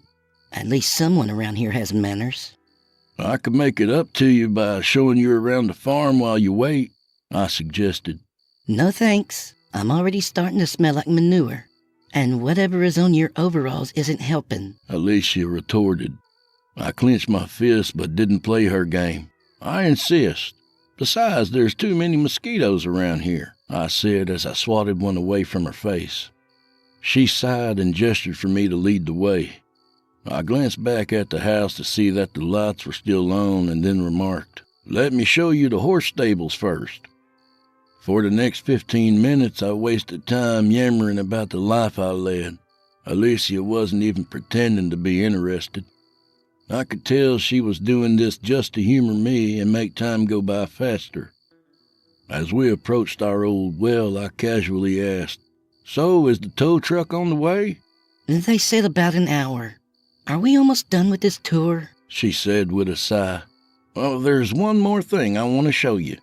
I let her step in front of me and then swiftly took action, pushing her into the large bucket and letting the well rope yank her into the dark void. As she screamed and I heard her splash water, I couldn't help but to laugh. What is the meaning of this? Is this your idea of a prank? I took out my Bowie knife and cut the rope before responding. It's my idea of keeping your pretty little mouth shut until I decide what to do with you. She coughed as she stood up and tried to desperately scrape the walls to climb, but it didn't work. Brett, you are making a mistake, she warned. Oh, now we're on a first-name basis. Shut up. I don't need to hear any of your whining. Brett, you need to let me up now. This is your last chance, Alicia said darkly. I found it odd that she thought she was threatening me. So I just walked away and toward the house, her voice soon just a distant mumble. Inside, Travis had just finished putting Dad to sleep and he asked, Did the tow truck already come? Yep, she was long gone, brother. No worries, though. She was just a headache. Before he made a reply, the lights in the living room flickered gently, and I looked outside to see if a storm was rolling in. For some reason, the air was unusually still. All right, I guess I'm going to get some sleep, Travis decided. Then the power went out altogether. Well, shit, it's going to be a scorcher tonight. You get to bed. I'll check the box in the basement, I told him as I looked towards the well. Alicia's warning was still fresh in my mind. Was she responsible for this? I wondered as I grabbed a flashlight from the supply cabinet. But that was impossible, I thought, as I unlatched the cellar and climbed down into the dank, dark room. In the cellar, I fumbled around in the dark for the breaker, and as I did, I heard a strange, hushed noise from behind me, like wind picking up right beyond the cellar door. I turned to get a good look and make sure that Alicia hadn't somehow actually gotten out of the well when the door slammed shut. Hurriedly, I tried to pry it open, and I shouted for Travis, but I doubted he would hear me in the house above. What was going on? I turned and scanned the dusty cellar, suddenly wondering if I was even alone. "Who's there? I swear I'll beat your face in," I warned, but there was no response. Slowly, I crept toward the breaker, listening for any sign of disturbance in the room around me. Something was there. I could feel it. I looked down at some of the flickering shadows on the ground for a moment, trying to determine what might be wrong with my flashlight. It wasn't dismissing the dark like it should, or the shadows refused to obey the laws of physics for some strange reason. I tried the breaker a few times, but it didn't work, and focused on trying to get Travis's attention by grabbing a long broom and smacking the floor above. Meanwhile, I was certain the shadows were moving. I heard this strange hissing as I flickered the light toward them, and realized that it sounded like a whisper. Then, to my utter disbelief, one of the shadows began to form into the shape of a tall man. "Holy fucking shit!" I shouted as I screamed for Travis. The moving shadow lunged toward me, smashing me against our old wine, and I frantically tried to escape. But the cellar was just a maze. The only way out was the latch door unless Travis opened the kitchen stairs.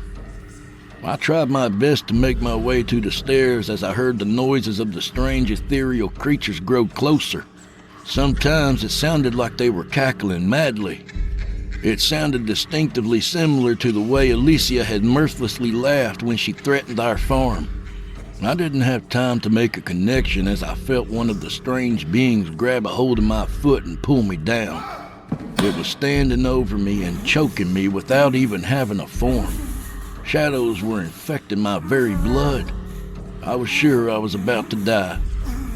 Then, above me, the stairwell opened and light shone through. Travis was there with a large lantern that we use sometimes to go fishing. He was looking at me like I had lost my damn mind. I looked around the cellar trying to figure out what had just happened and stood up, brushing off the debris from the wine. "Brett, what has gotten into you?" he stammered. He looked scared, like he had just seen something otherworldly too. No time to beat around the bush. I asked, "What happened? What is it?" "It's Pa. Something's gotten in him. He ain't acting right." I pushed past him up the stairs. I paused at the sink, staring toward the well and realizing that I could hear something coming from it. Singing? I wasn't sure. I went to my father's bedroom and immediately felt sick. There were growths oozing out of his pores. This reminded me of shrooms that were sprouting from the root, pushing their way out of his orifices. He was struggling to breathe, and I soon saw why. The things were growing in his mouth, too. "Help me at the well," I decided hastily. Travis followed without question into the night as the chanting grew louder, and I grabbed the lantern and peered into the watery depths. Alicia was still standing there covered in the muddy well water, glaring up at me defiantly. "Had enough yet, boy?" she snarled. Travis's eyes widened in shock and confusion, and he pushed me back. "Jesus Christ! You put her down there?" he asked frantically. "I wanted to get her money. You know she's loaded," I stammered. "We have to help her," Travis said, but I held him back. "Something isn't right with her. Look around. She's been acting like she owns this land, and she has powers. What's happening on this ranch isn't normal," I whispered to him. "She's doing this to us." "Isn't that even more reason to help her?" he asked nervously. "Not until we figure out what we can bargain with," I told him as I spat into the well directly in her face. "Is this some kind of curse?" I asked her. "Told you already. I get what I want whenever I want. I wasn't bragging," she said with a smirk.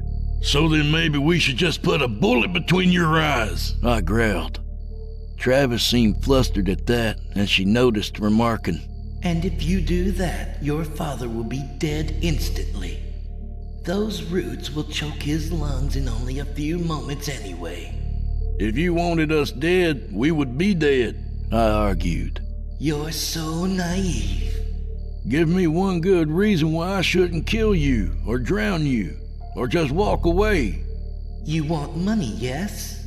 You want to ransom me back to my fiancé? I'll make a deal with you. Help me kill him, and I will give you all the money you want, plus something extra, she said, crossing her arms. Kill him? Is he dangerous? Travis asked. He's the one I called here. I can't kill him. It's complicated, but we are bound together by magic. So when I saw you boys, I knew I had an opportunity. I need him gone. You need money. For the moment, our interests are the same. Alicia answered. Because you were in this well, I said, realizing she had intended for her fiancé to come here and do battle with us all along, and then leave. Now we might have a chance of winning. This guy have powers like you? I asked. More so. He's been a warlock for 8 years. He can and will kill you. And he will be here soon. You have to catch him by surprise. Fine. We'll do your dirty work. But we need a promise that you keep your end of the deal. A witch's words are always truthful, she answered back cryptically. I gave Travis a shotgun and said, watch her. I'll handle this son of a bitch. Then I walked back to the house to find the other weapons. I'll admit it, I felt like an idiot forever thinking this plan was going to work. And now, because of that, I was winding up this bitch's gopher, I thought bitterly. I went to the mantel above our old stove and grabbed Paul's sawed-off shotgun, and then kept an eye on the roads. There's only one way in or out of our property, so I figured this crazy boyfriend would have to turn up that way. Once again, though, I underestimated how strong these people were. About 5 or 10 minutes later, as my eyes got droopy from being awake for so long, I heard the crackle of thunder and the ground began to shake. I saw something moving near the edge of the ranch. It looked like a pillar of fire from the Bible. I clenched the gun a little harder as I heard Paul behind me begin to choke and lose his oxygen again. Alicia was feeling anxious, I thought, making sure that we kept our end of the bargain by keeping our father under this spell. I pointed the gun toward the pillar of fire and saw a figure step out, his eyes as black as night. Then I fired. I saw the slug ricochet right off his skin, and I cursed softly. How the hell was I supposed to defeat this guy anyway? Had Alicia purposefully brought him here for us to die? No, that didn't make sense. She had said she wanted him dead. So what could be unique about this place to kill a warlock? Alicia, I know you are here. I smell your wretched husk, the man screamed. I kept myself low to the ground and tried to think of what had happened since Alicia arrived. Then it dawned on me. I recalled how she had resisted drinking out of Paul's coffee mug. Silver. Why was it always silver? I ran across the room, scrambling to find any silver I could use as the man got closer. He was tearing down trees, shouting wildly and killing our cattle. Then it drew deadly silent as he stood near the porch. I don't know what she has offered you, but I recommend you back down now and give her to me. Otherwise, all of you will die tonight. His tone of voice told me he was probably going to kill us anyway. I waited right inside the door with all the silver I could find, struggling to push it into the shotgun and make it like a blunderbuss. I had no idea if this plan would work, and I only had one shot. Have it your way then, he said, slamming the door open. I leapt out and aimed a shotgun at his face. The silver blasted straight into his eyes. The warlock was stammering, confused and flustered as he fell backwards. I got out my rusty knife and slammed it against him as he fell off the porch. His body twitched and convulsed, and it seemed like 1,000 different spirits left him even as the storm began to subside. For a moment, I thought the worst was over.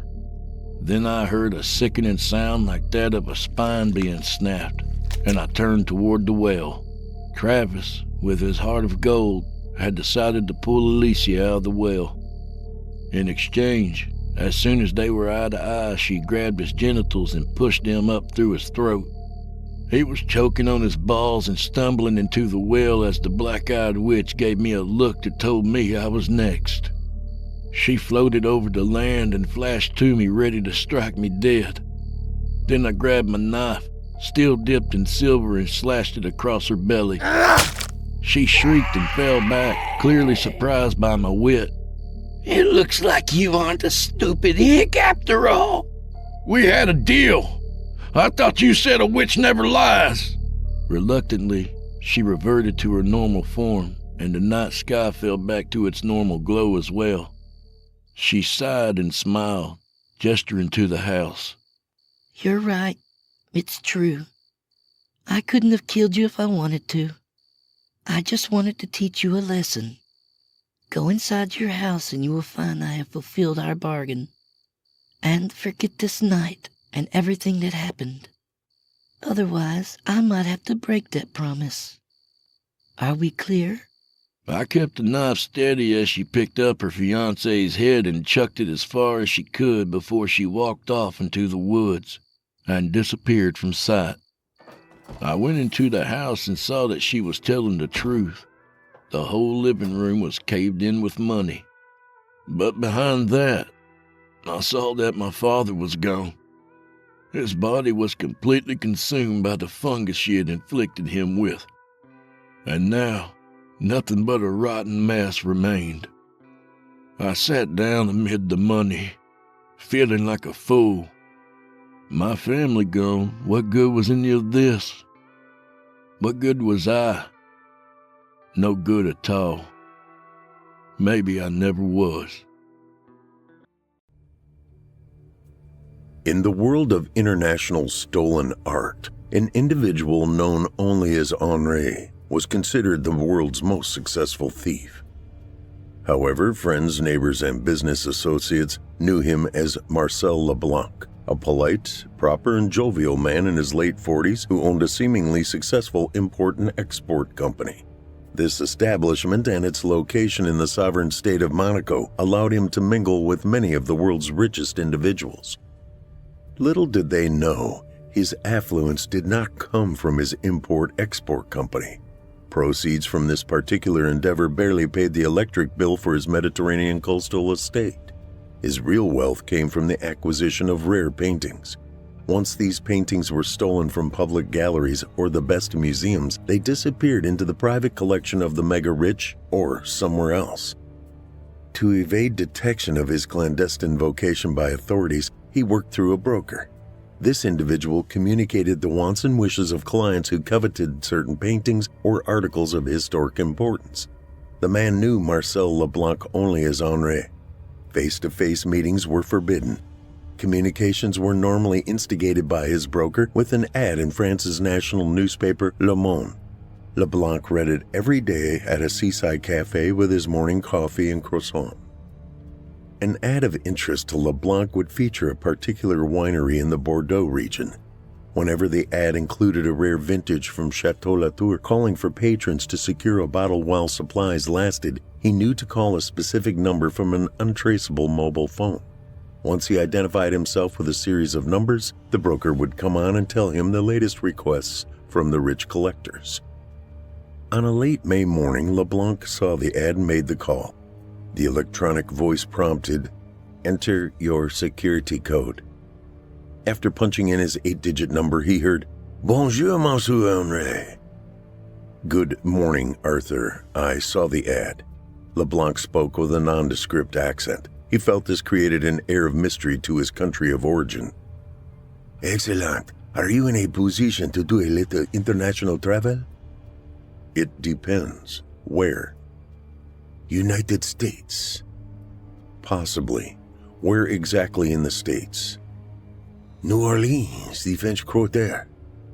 "Ah, I have not had the pleasure of visiting there for a long time. I look forward to it."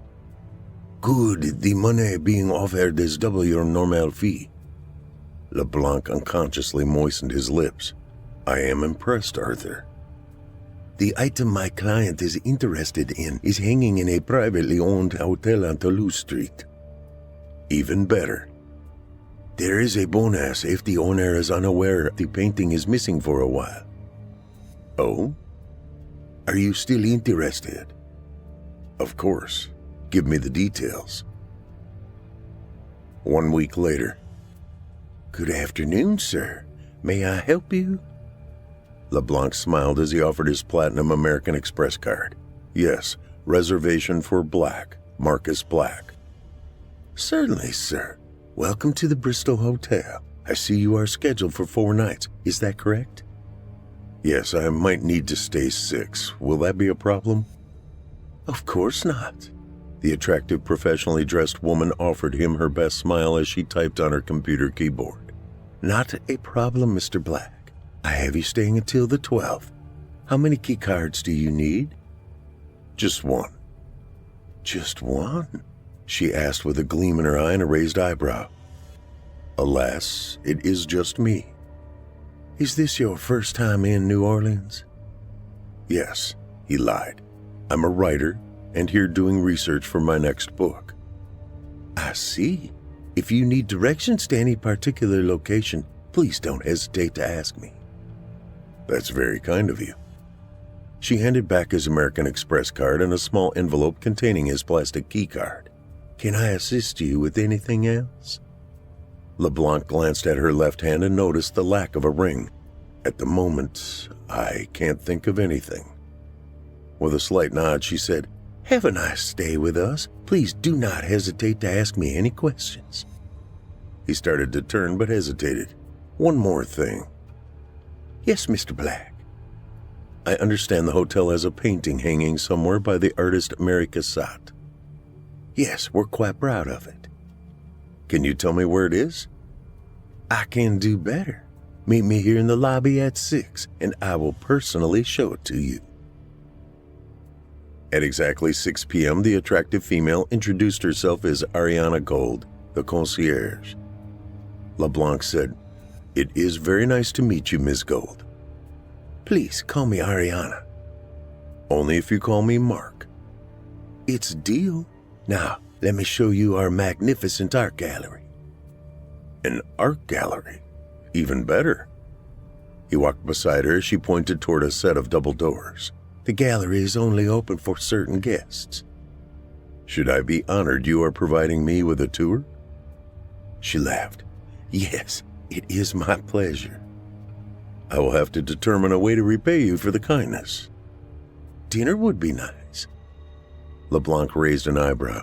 Indeed, I had no plans. Where would you like to go? Let's take the tour first, then we can decide. She opened the double doors with a passkey. As he entered, he passed through a cold pocket of air. He looked at her with a frown as she closed and locked the entrance behind him. We keep the temperature low and the door locked. I see. LeBlanc surveyed the small gallery and immediately recognized numerous high-dollar paintings. His eyes fell immediately on one by Paul Cézanne and another by Claude Monet. Impressive. Is the Cézanne an original? You know your art. All of our pieces are originals. Some are lithographs, but we also have original oils with verified provenances. LeBlanc turned to his guide. Amazing. I'm curious as to why they are in a hotel. Very simple, Mark. This is the personal collection of the hotel's owner. Ah, he paused for a moment. Let's see what he's collected. The scope of the gallery impressed LeBlanc, and he saw numerous paintings worth hundreds of thousands of dollars. When they neared the back of the gallery, he saw the painting he sought. It was an impressionistic piece by Mary Cassatt. He stopped for a few moments to admire it. Ariana stood next to him and said, Are you a fan of Ms. Cassatt? I'm familiar with most of her work, but I don't recognize this piece. That's because it's the portrait of a man who had an affair with Ms. Cassatt during the summer of 1875 while she studied in Paris. She painted his portrait just before he returned to the United States. Bending over to study the brushstrokes closer, LeBlanc asked, "And who might her lover have been?" "That is confidential." Smiling, LeBlanc straightened and moved over to a painting next to the cassette.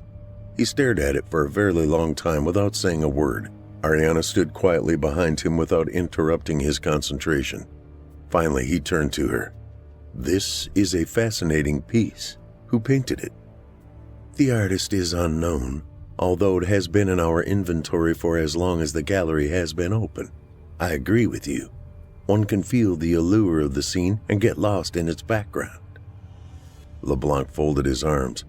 "Is it for sale?" "No, none of these pieces are. The owner is very protective of them." "Please tell the owner I am impressed with his collection. He should be proud of it." Ariana only smiled. Over the course of the next few days, LeBlanc occupied his time trying to discover the identity of the elusive hotel owner. He also made a habit of having dinner with the lovely Ms. Gold on a nightly basis. After spending numerous days attempting to find the elusive fellow, he came to the conclusion the man might be dead. During this time, LeBlanc began to determine how he could remove the cassette painting from the gallery without raising too much attention. On the 5th evening of his stay, an unexpected invitation from Ariana Gold solidified his plan.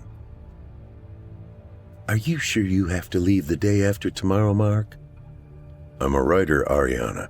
I can work from anywhere." "Is that a no? You don't have to leave just yet?" "That's exactly what it is, but I will need to extend my stay at the hotel." The woman smiled and sipped her wine. "You've treated me to dinner the last 4 nights. The least I could do is offer you a place to stay while you finish your research." Raising an eyebrow, he too sipped his wine. "And where would that be?" "I have an extra room in my apartment. You could stay there until you complete your work." LeBlanc realized this would give him easy access to her gallery key and an unexpected way to acquire the cassette. He raised his glass and clinked it against hers. "I accept your gracious hospitality." A week later. The warmth and passion of Ms. Gold's bed was hard to leave, but LeBlanc realized he knew enough about access to the gallery to acquire the needed painting and leave the room without being seen by any of the hotel personnel. On his last night in New Orleans, he prepared a meal for Ariana and himself. "Mark, I did not realize you were a gourmet chef." Ariana raised her wine glass as she complimented LeBlanc. "When you live by yourself, you either learn to cook or you go hungry." "You have never told me where you live." A half smile graced the art thief's lips. "I'm something of a gypsy, actually, but I do have a cabin in the Smoky Mountains I use as my home base." "I imagine it is beautiful." "It is." She began to unbutton her blouse. "You'll have to take me there someday." He watched her as he took another sip of wine. "Yes, someday." She stood and turned her back to him. The blouse fell to the floor as she walked toward the bedroom. "I do hope you are behind me." After draining his glass, he stood and followed. An hour later, as they lay in each other's arms, she said, "You've been very quiet tonight. Is something wrong?" "Just thinking." "About?" "The painting next to the cassette. I can't get it out of my mind." "I think about it a lot myself." 5 minutes later, he heard her breathing slow. Carefully and quietly, he pushed the covers back and went to the room where he kept his things. He retrieved an aerosol container of nitrous oxide from his duffel bag and a syringe with a small vial containing a clear liquid. He returned to Ariana's bedroom and placed a washcloth over his mouth and nose. He released the gas and waited. After a few minutes, he pinched her arm. No reaction. Filling the syringe with the clear liquid, he found the carotid artery on her neck and slipped the needle in. He then pushed the plunger until it stopped. After waiting a few minutes, he asked, "Ariana, tell me how to gain access to the gallery." The information gleaned from the drugged woman revealed the existence of a passageway into the gallery behind a door labeled Maintenance. The physical key, found in her purse, opened a door located in a dark alley on the north side of the hotel. In addition, he learned of a panel where the security system could be disabled. She revealed the code during the last question he asked her. Then before leaving her apartment, he kissed her forehead and checked for a pulse. She maintained a strong heartbeat. Once satisfied she was okay, he let himself out. The key in the security code worked without incident. Once again, as he entered the gallery, he felt a cold pocket of air surround him. Brushing the feeling to the side, he moved silently to the partition where the cassette hung. He held a small, powerful flashlight in his teeth as he removed the painting from its frame. He then returned the empty frame to the wall. As he slipped the canvas into a large cloth satchel, he pointed the flashlight at the painting he had admired next to it. He shrugged, removed it from the wall, and placed it next to the cassette in the satchel. Before exiting the gallery, he liberated both the Cézanne and the Monet from their place of honor in the room. Back in the alley, he retrieved a bucket of gasoline and placed it next to a wall where he found the cassette. A long strip of cloth hung over the side. He lit this with a match and hurried out the exit. 24 hours later, he boarded a charter jet at the Matamoros International Airport in Mexico. Monaco, 2 days later. The process for LeBlanc to contact his broker required him to send a text message to a specific number. The message contained only one symbol and numerals, a question mark, and the phone number for his burner phone. 20 minutes later, the cell phone rang. Bonjour. Do you have it? Yes. Describe. LeBlanc held the phone to his ear with his shoulder as he held the painting. 88 by 52 centimeters, oil on canvas. Impressionist, 1875. Cassette. Excellent. Were there any complications? None. The fact the painting is missing will be hard to determine. Excellent. Your fee and bonus will be transferred today. Please send the article by our standard protocol.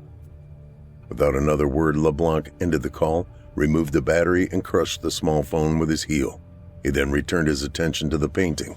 I'm not sure why anyone would pay 2 million euros for this. 2 days later. After returning from a trip to Nice, where he visited a storage unit and shipped the cassette to a DHL location in Paris, LeBlanc sipped coffee on his sea-facing veranda. A warm breeze blew in from the southeast as he studied the unsigned painting liberated from the New Orleans hotel gallery. Where shall I hang you? He mused as he raised the coffee cup to his lips. The picture portrayed a winter nightscape of a dark forest trail winding off into the distance at the top left. A stream meandered in the right lower corner. The artist's brushstrokes made the water appear to flow toward the corner. A full moon appeared halfway up from the horizon, shining through bare limbs of trees. The light reflected off numerous patches of snow scattered on the woodland floor and stream. The effect of the picture on a viewer created an eerie and foreboding sensation. LeBlanc found it mesmerizing. He studied the painting, attempting to determine if the brushstrokes were by anyone he had encountered before. Whoever the artist, they were a master at lighting and composition. At the upper left corner in the middle of the trail, a 3mm vertical dark line could be seen. He did not remember seeing it on any of his earlier examinations. LeBlanc laid the picture down and went inside his house to retrieve a magnifying glass. When he returned to the veranda and the painting, the dark line could no longer be seen. 6 months later. After the successful execution of 2 more acquisition trips, Marcel LeBlanc decided to take a break from his larcenous lifestyle and concentrate on his import-export business. However, his habit of reading Le Monde every morning remained. On this particular delightful morning, a light breeze blew in from the southwest, warming the terrace where he sat. His eye caught the image of an ad for the winery. It announced an urgent warning for patrons of Chateau Latour. He went inside his residence, grabbed an unused burner phone, and dialed the number of his broker. After passing the security protocols, he heard the familiar voice say, "We may have a problem, Monsieur Henri." "Oh, what might that be?" "The Mary Cassatt you acquired some months back was not the correct painting. The one you provided was supposedly destroyed a long time ago." "I don't see how this should concern me." "The client wants their money back."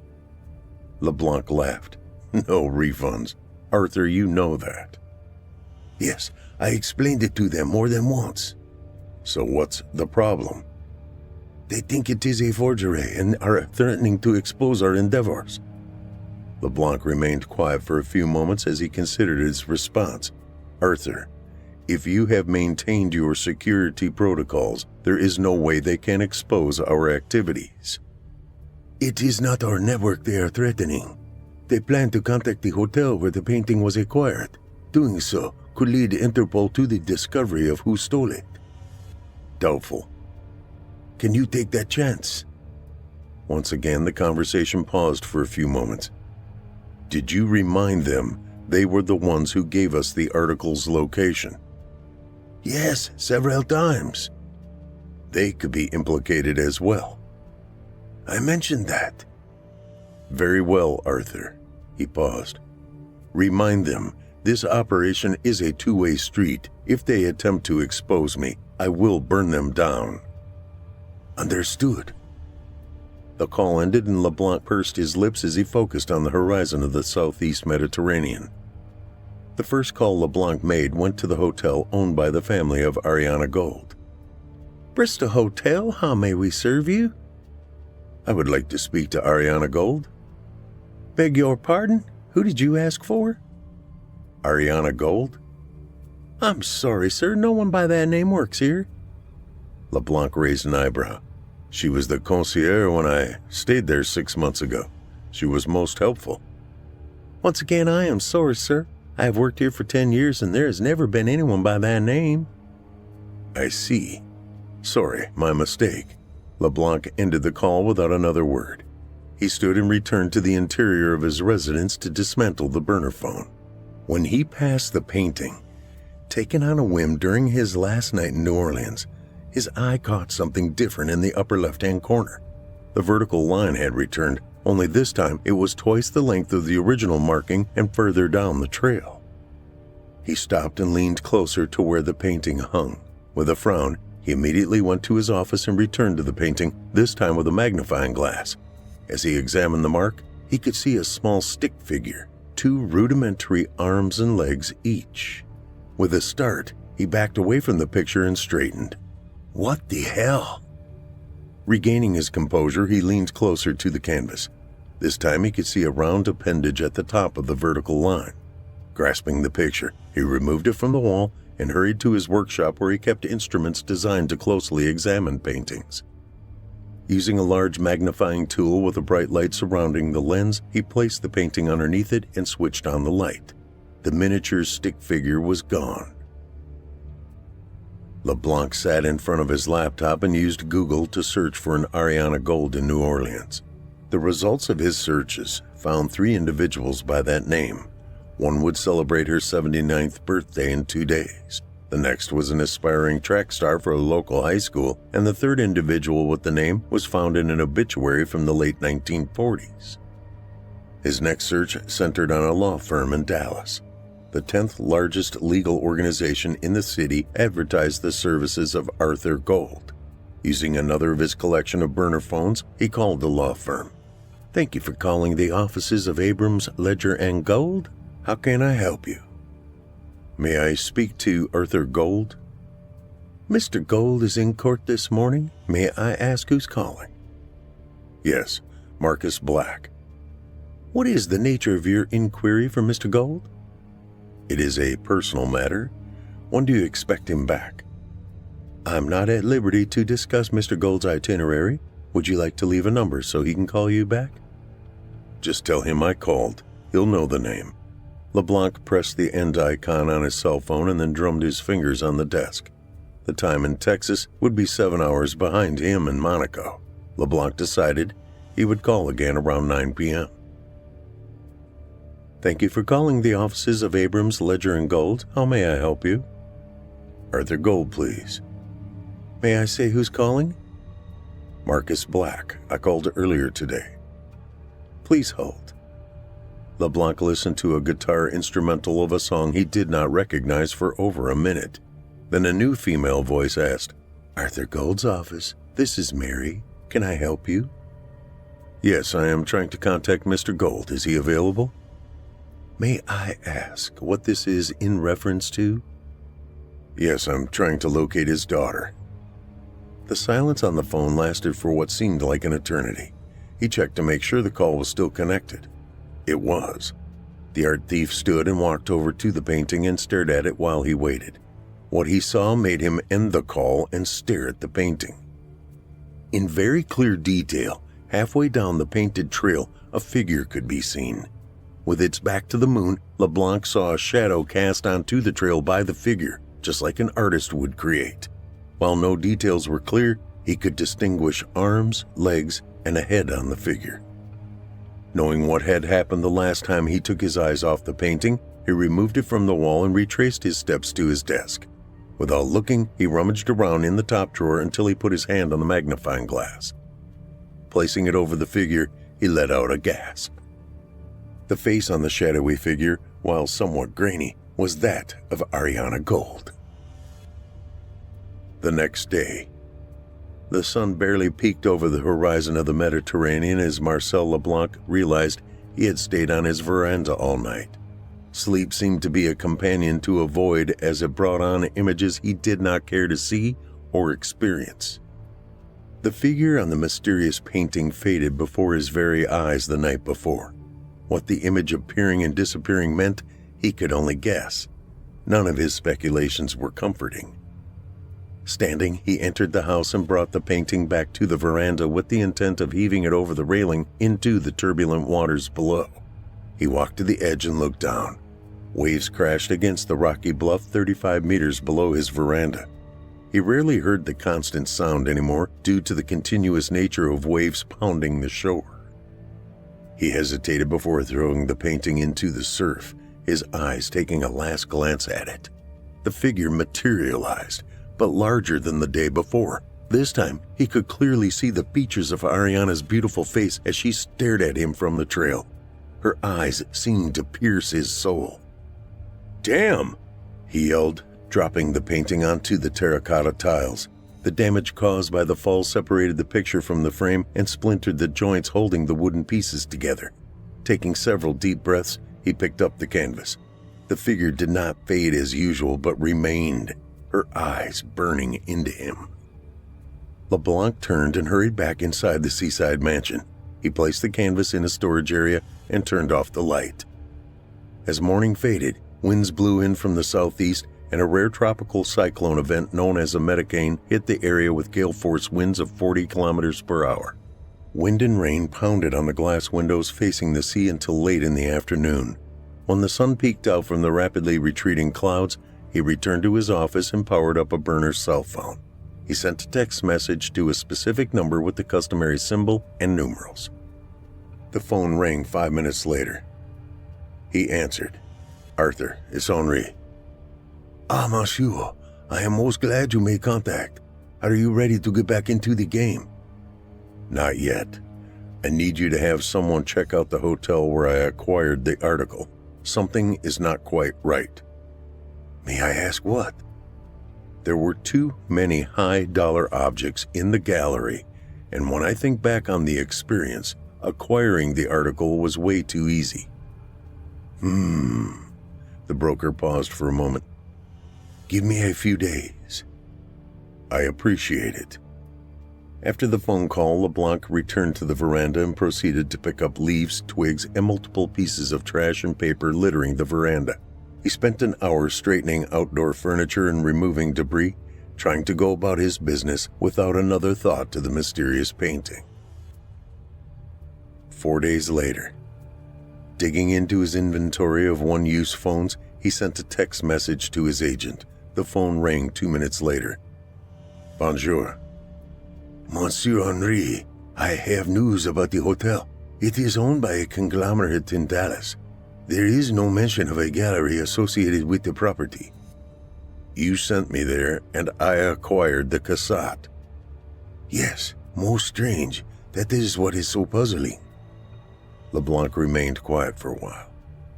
"Is anyone named Gold associated with this corporation?" "Yes, there are two. Arthur Gold, Sr., and his son Arthur Gold, Jr. Both are listed as corporate attorneys. There is also an Amanda Goldstein listed." "No mention of an Ariana Gold?" No. Very well. Can you provide me the address of the law firm? After Arthur gave it to him, he said, I have a job waiting if you are interested. After a momentary hesitation, LeBlanc said, What and where? 2 weeks later, Barcelona, Spain. A string quartet played compositions by Mozart, Beethoven, and Haydn in the background as Marcel LeBlanc mingled with the Spanish A-list celebrities and high-income elites. The gathering, in a recently renovated residence within the Gothic quarter of Barcelona, celebrated the acquisition by its owner of a highly sought-after set of prints by Pablo Picasso.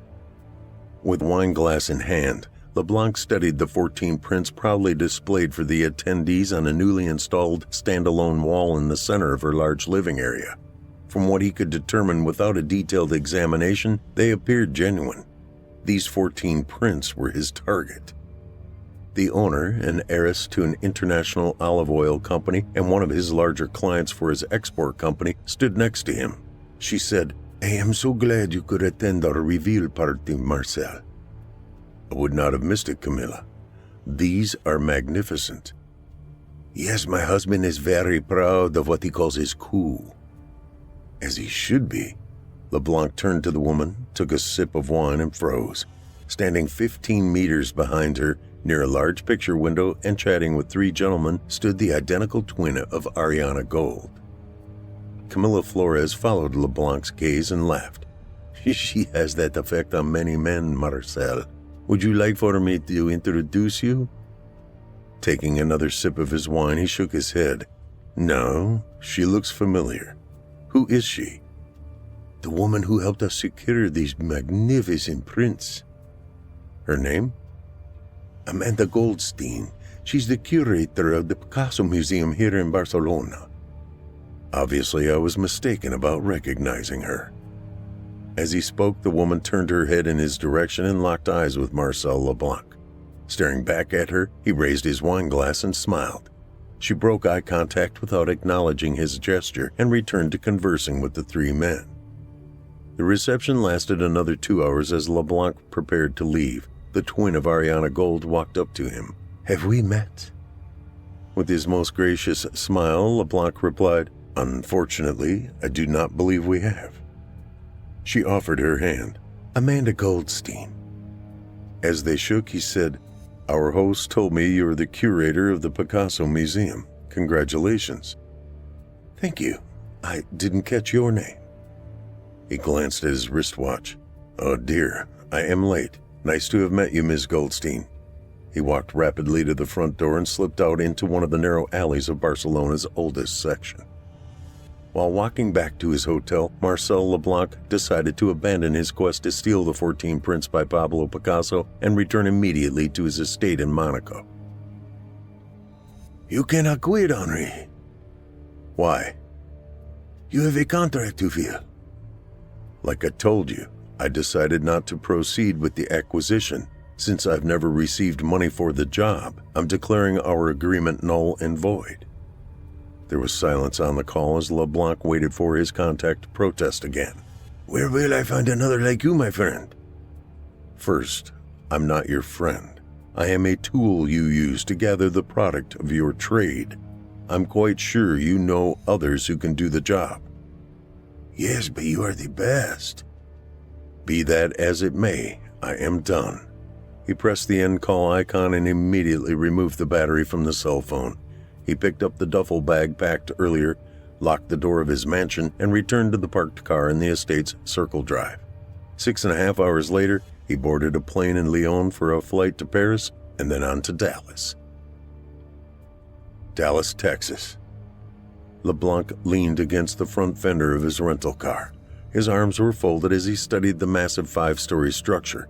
Finding the building containing the law firm of Abrams, Ledger, and Gold required little more than entering the address into one of his cell phones he brought from Monaco. His appointment with the junior Arthur Gold would not occur for another hour. This gave him time to scrutinize the building.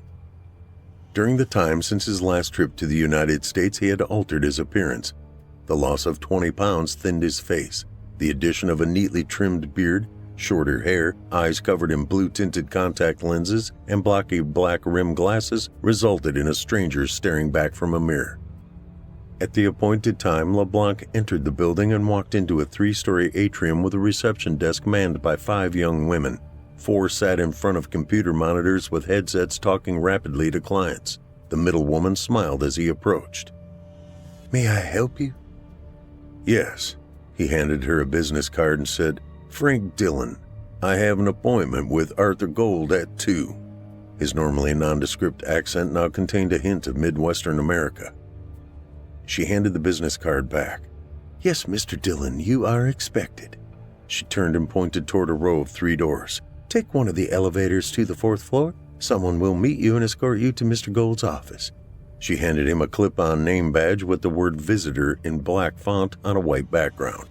"Please wear this while you are in the building."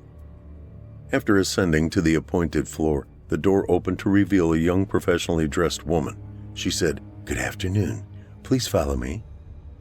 When they reached the end of a hallway, she gestured for him to enter an open door. She then turned and walked away. Arthur Gold rose from behind his desk, smiled, and walked around to shake LeBlanc's hand. "Mr. Dillon, I'm Arthur Gold." They shook and he continued, "Please have a seat." The seat turned out to be a leather-bound wingback chair sitting in front of Gold's massive desk. The attorney took a relaxed position leaning on the front edge of his desk and said, "I understand you have foreign property you wish to sell. I've been told you're one of the best international real estate lawyers in Dallas." "I am." "Good. I would like to discuss your firm handling the transaction." "We can do that. Where is this property?" "United Kingdom on the Irish Sea." "I see. May I ask how you obtained this property?" "I am the executor for the estate of my mother's recently deceased brother. I have no desire to travel overseas to handle this mess. Therefore, I would like you to handle it." The lawyer gave LeBlanc a sly smile. "I assume you have all the necessary paperwork to give us authorization to pursue this matter?" "I do." "You mentioned mess. Is there a problem with the property?" "No, it is a coastal estate and I really don't have the time to be flying back and forth to take care of it." "May I see the documentation?" LeBlanc raised a hand, palm toward the attorney. "We are not at that point yet, Mr. Gold." The attorney folded his arms. "I see. What questions do you have?" "My uncle had a fondness for New Orleans. On his last trip there, he stayed at the Bristol Hotel." LeBlanc could see one of Gold's eyebrows rise slightly. "Are you familiar with this property, Mr. Gold?" "Yes." "He met a woman there he told me was a concierge. Apparently he was quite smitten with her. Anyway, he left her a sizable amount of money in his will. I've tried to find her, but to no avail. Since you are familiar with the hotel, could you include finding this woman on behalf of the estate?" "Would be happy to, Mr. Dillon. What is this woman's name?" All my uncle knew was her first name, Ariana. This was LeBlanc's whole purpose for this masquerade of a meeting, to study Gold's face as he said the name Ariana. The man gave no recognition of the name, not even a small flinch. Nothing. No reaction at all. "That's not much to go on, but if she was the concierge, we can consult the HR records of the hotel." Standing, LeBlanc offered his hand. "Excellent. I will have my attorney prepare all the necessary paperwork and have it overnighted to your firm. Will that suffice?" "Yes. We didn't discuss fees, Mr. Dillon." "No. Should we?" "I don't want you to be surprised." "Very well. What is your fee?" 20% of the transaction amount." "That seems fair." The only response from Gold became a nod. LeBlanc waited for one of the 3 elevator doors to open on the 4th floor, his hands behind his back. He glanced over to the right of the elevators and froze. The painting he had shipped to the firm the day following the appearance of Ariana on the trail now hung at eye level 5 feet from where he stood. Ignoring the ding in one of the doors opening, he moved closer to the painting to examine it. No trace of the woman's image could be seen. He studied the brushstrokes to make sure it was the same painting. He then sensed someone standing beside him. "Haunting, isn't it?" Turning to his right, LeBlanc saw Arthur Gold staring at the painting. Yes, who is the artist? My great-grandfather, Abraham Goldstein. It's not signed. No, there's a reason for that. Oh? Anti-Semitism in France during the late 19th century. He fled to the United States around 1895, changed his name to Gold, and never painted again. That's a shame. He was very talented. Where did he settle? New Orleans. Dizziness swept over LeBlanc. In an attempt to hide his surprise at this revelation, he turned his head and cleared his throat. Arthur Gold continued, We thought the painting lost forever. It arrived from an unknown benefactor several weeks ago. The hotel you mentioned, Bristol Hotel, at one time featured an art gallery he opened in 1901. His collection was priceless. He owned the hotel and the family still has ties to the property. Unfortunately, the gallery closed not long after he died just before World War II. What happened to the paintings? Gold turned to face LeBlanc. Unfortunately, there was a fire in the gallery. Many were destroyed, but some just disappeared.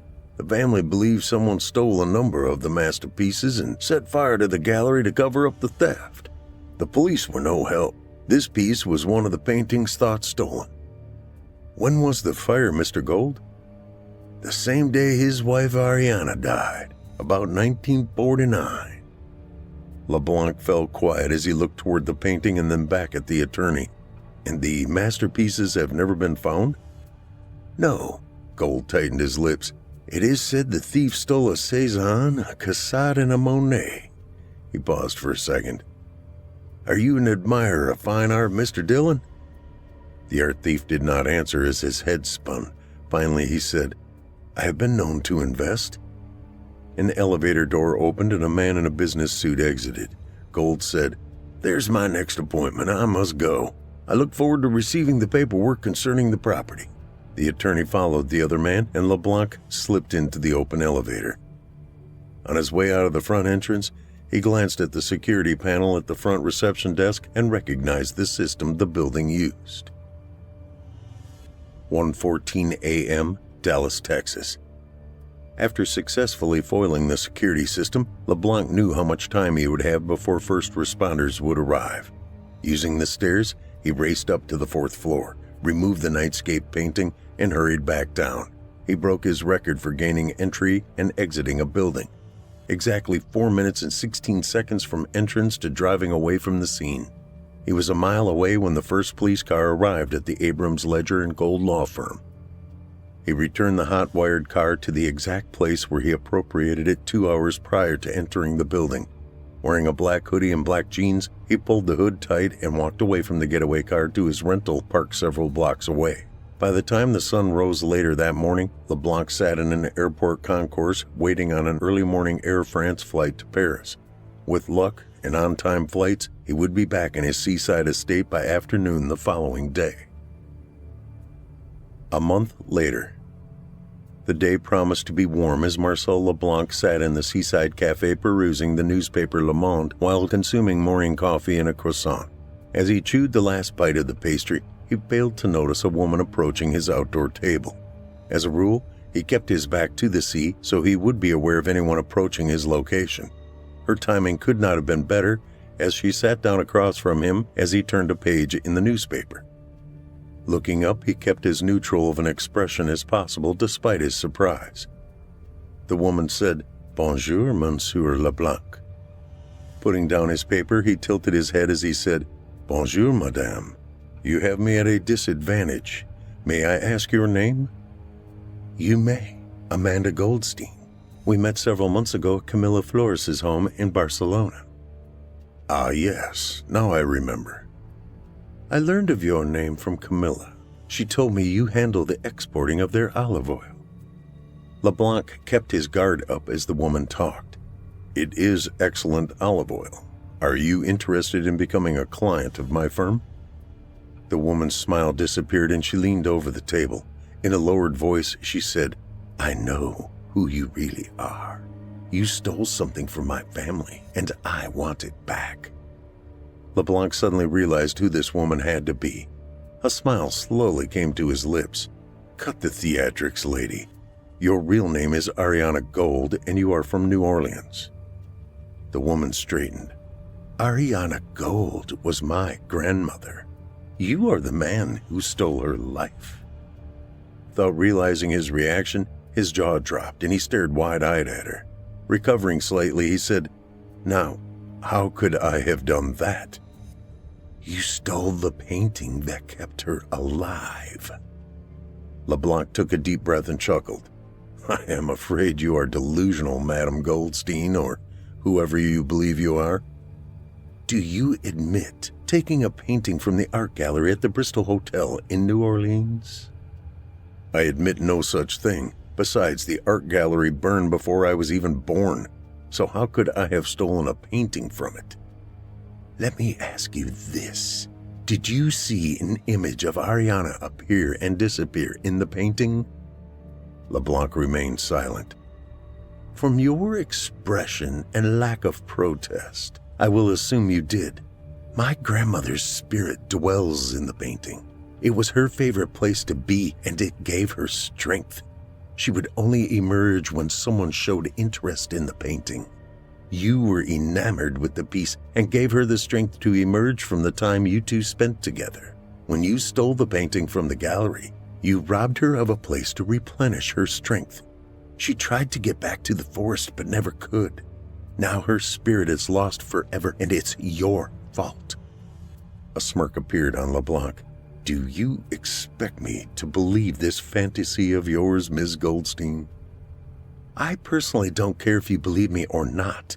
Do you still have the painting?" LeBlanc stood and placed a 10-euro note under his coffee mug. "Have a nice day, madam." He walked swiftly toward his turbocharged Mini Cooper parked next to the cafe. She followed him, but he was in the car and speeding away before she could reach the vehicle.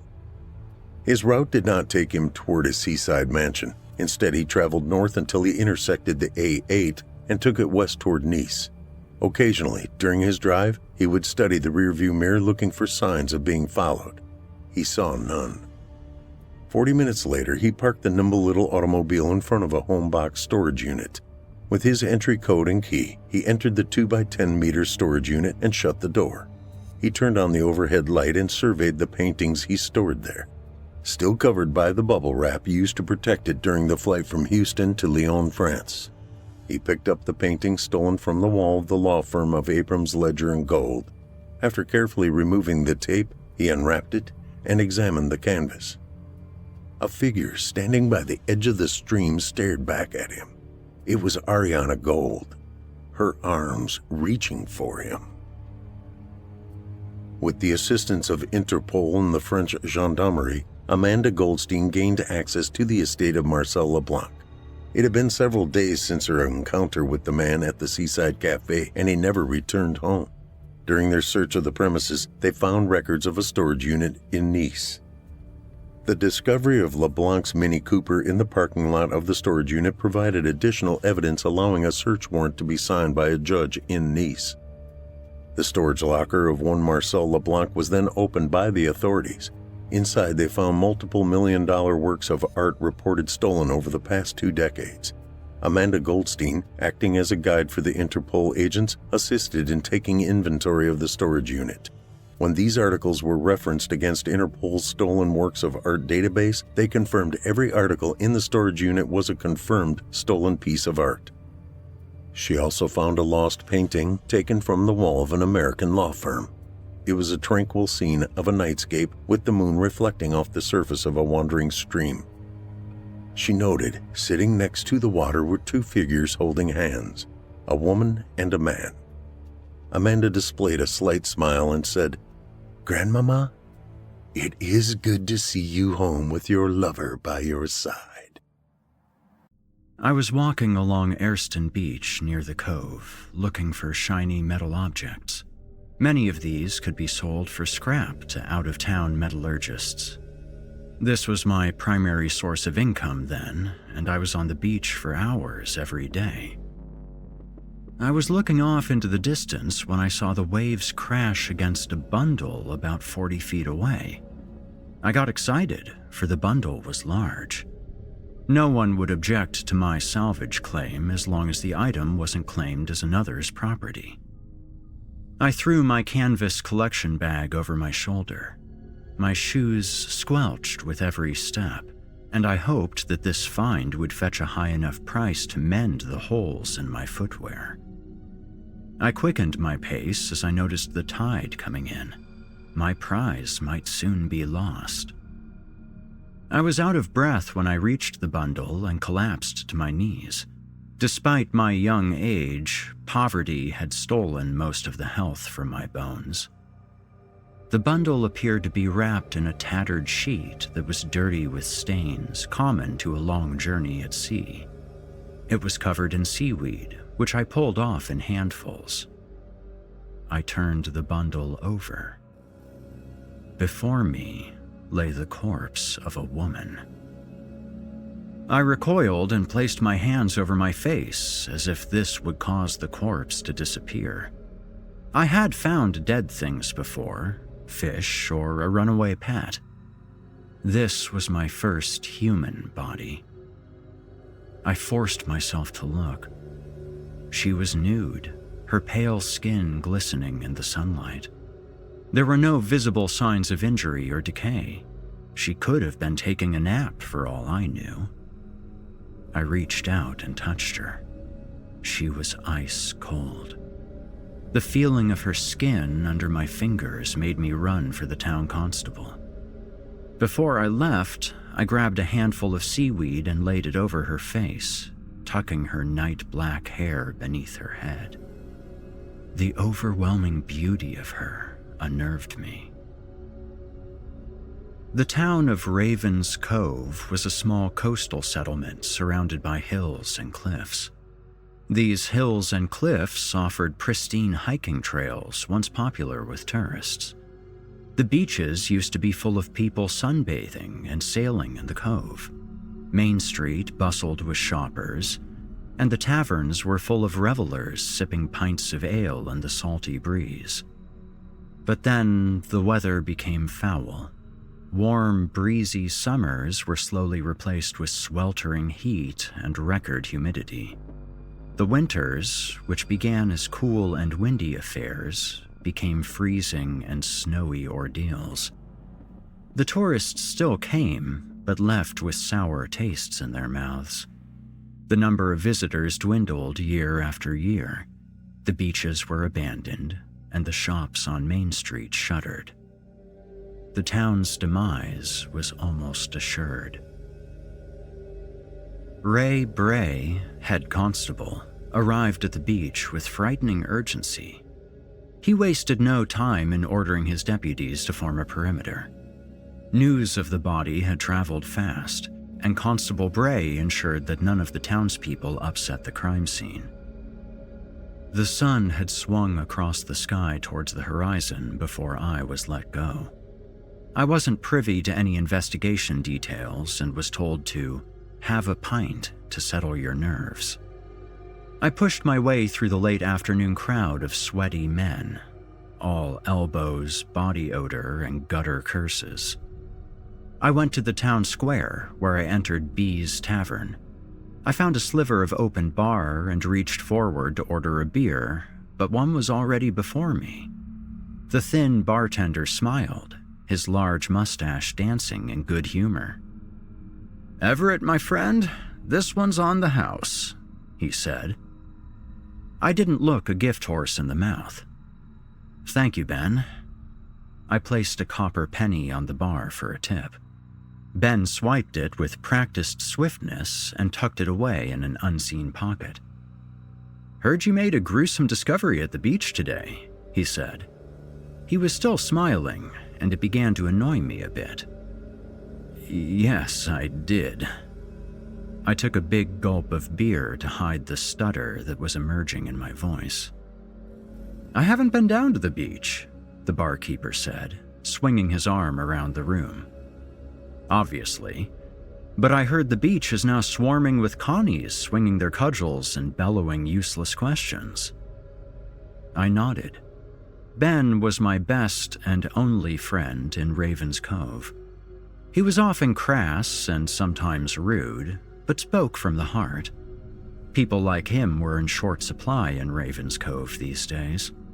He gave me discounts on beer and let me mop up at the end of the night for extra coins. "I wonder who it is," Ben mused. "Excuse me?" I said, not hearing him at first. "I said, do any of us know her? Maybe she's a townie. Did you get a good look at her?" I remembered the woman's pale, beautiful face. She wasn't familiar at all. She didn't have the fatalistic gaze of a townie, beaten down by poverty and discriminatory local ordinances. She might have been a tourist, but that was unlikely. There weren't very many of those at the tail end of a sweltering summer. I shivered, thinking that a dead face should not be so perfect. "No," I said. "I don't think she was a townie." Ben said. "I wonder if she was a tourist." I didn't remove that assertion from his mind. "Either way," he continued, "there has to be some way to identify her." The bartender left me with that. I finished my beer in silence and left, not wanting to remain in a crowd. The night was cool as I returned to my small apartment above the post office. It was drafty in the winter and a furnace in the summer, but it was home. I thought about the bottle of brandy I had stored away and the thick book on the nightstand. I knew how I would spend my evening, sipping the cheap liquor while reading my tattered S.H. Ward paperback, the window cracked to let in the breeze. I wanted to go trawling in the sand again, but the police guarded the beach tightly. I spent the next few days trying to sell what I'd gathered from the beach that week. I only got a few silver pieces and too many copper pieces of small denomination. It was just enough for my week's expenses, including a full evening of drinking. As I approached B's Tavern, I noticed a large crowd in the center of the square. Usually, a crowd of this size gathered for speeches from Mayor Abernathy Hall, but there wasn't a stage or podium. I craned my neck, but couldn't see what everyone was so keen on. My thirst won over my curiosity, and I entered the tavern. It was noticeably more crowded than my last visit, which seemed impossible. I paid for 2 beers and sat out on the patio. I took a sip from each beer, making sure everyone saw me doing so, lest they think either of the beers was up for grabs. It was a good 10 minutes before I could flag down a bartender to take my order. The day was warm and pleasant. "Thirsty fella, aren't you?" said a grizzled voice to my right. I turned to eye a man I didn't know. He was large, with tan, leathery skin and greasy black hair that flowed seamlessly into his massive beard. I gestured towards the crowd in the square. "Would you happen to know what's going on?" I asked. The man took a large gulp of ale and wiped his forearm across his mouth. "Don't rightly know. Someone said it was a lovely lady." "A lovely lady?" I asked. "Like a dancer?" The man shook his head. "Not a dancer, just a lovely lady." I made a non-committal sound and went back to my beer. The man seemed keen to talk more, but soon lost interest in me and began chatting with the person across from him. I watched the crowd ebb and flow. Most went about their lives, eager to head home to a hot meal.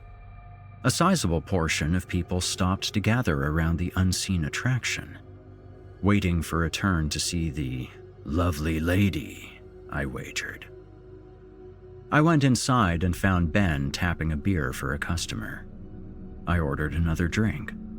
After he'd given me an expert pour, I slapped down a tip and asked him what was going on out in the square. He seemed surprised by my question. "You haven't heard?" I shook my head. His knowing, mischievous smile emerged. His mustache danced with glee. He was enjoying my ignorance. Come on, Ben, I pleaded. I've been away selling my shitty wares all day. What's going on? Ben maintained his Cheshire grin. You'll just have to go outside and see. You technically weren't allowed to drink in the streets, but I took my beer outside anyway. As I walked, I studied people's faces. Some looked as if they were trying to erase what they had seen. Others looked angry. Still more had smiles on their faces. I was unsure what could cause such a mixture of reactions until I rubbed shoulders with two sweaty, burly men to reach the object of everyone's fascination. It was the corpse that I had found on the beach. I studied the corpse more closely. She was laid in an upright and tilted glass coffin as if she was trying to catch the sun's angle. Her arms were across her chest, each hand on the opposite shoulder. I stopped breathing, my grip tightening on my mug. I took a shaky sip, took a second, then a third. Someone had thought to put her in a white funerary gown. She had small features, a button nose, dainty ears, and thin lips. Her eyes were closed, and her raven black hair had been combed. The look of vitality in her was striking, even a day after I'd found her. A large sign above her read, "Do you know who I am?" Who did this to you? I thought. I know she's dead, I heard someone say, but she sure is beautiful. And so alive, came another voice behind me. I'd swear she was ready to open her eyes at any moment. There was a sudden crash. Everyone was staring at me. The conversation around me had ceased. I looked down and saw my mug had fallen out of my hand and broken on the stones. A small puddle of foamy beer slid towards the glass coffin. I'm sorry, I said, turned, and pushed through the crowd. I had a difficult time sleeping that night. It wasn't long before all of Raven's Cove was talking about the woman in the square. I heard whispers of her beauty. I heard startling speculations on how she might have met her fate. I heard about how she appeared to be 1 second away from opening up her eyes. Laying her out in the square didn't lead to an identification. The woman was nude and was said to contain no unique physical characteristics or scars. Her face was beautiful and unblemished, which didn't make sense for a corpse twirling and tumbling in the violent seas of the cove before being dashed onto the shore.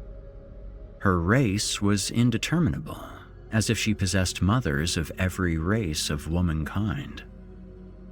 The local doctor, Verity Scander, was unable to determine a cause of death based on an autopsy.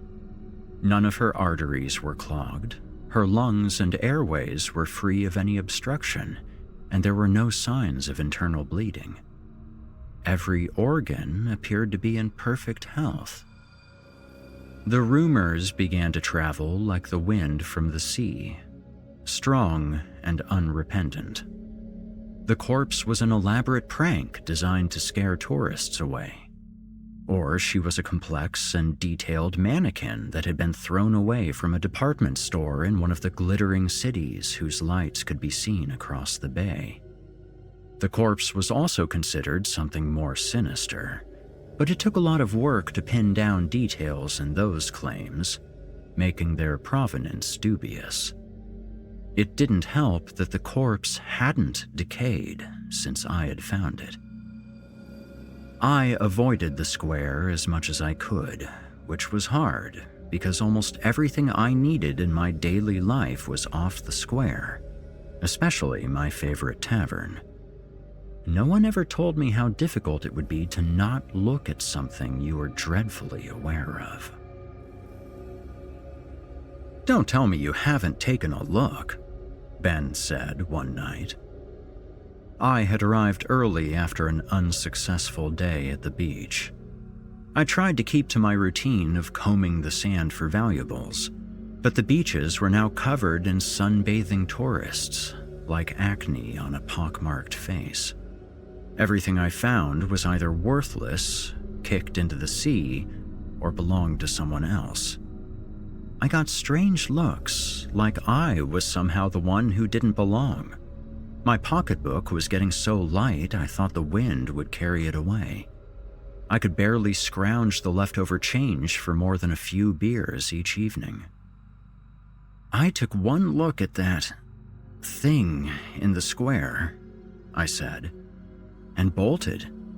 It's a horrible sight to behold. Ben filled my mug and swiped his hand across his throat, indicating that this one was on the house. That thing, he said, is a beautiful woman. Was a beautiful woman. Still beautiful. The tavern owner leaned forward like he was about to impart some sage wisdom for my ears only. You can't deny the effect she's been having on this town. We haven't had anything except suffering and decay for so long.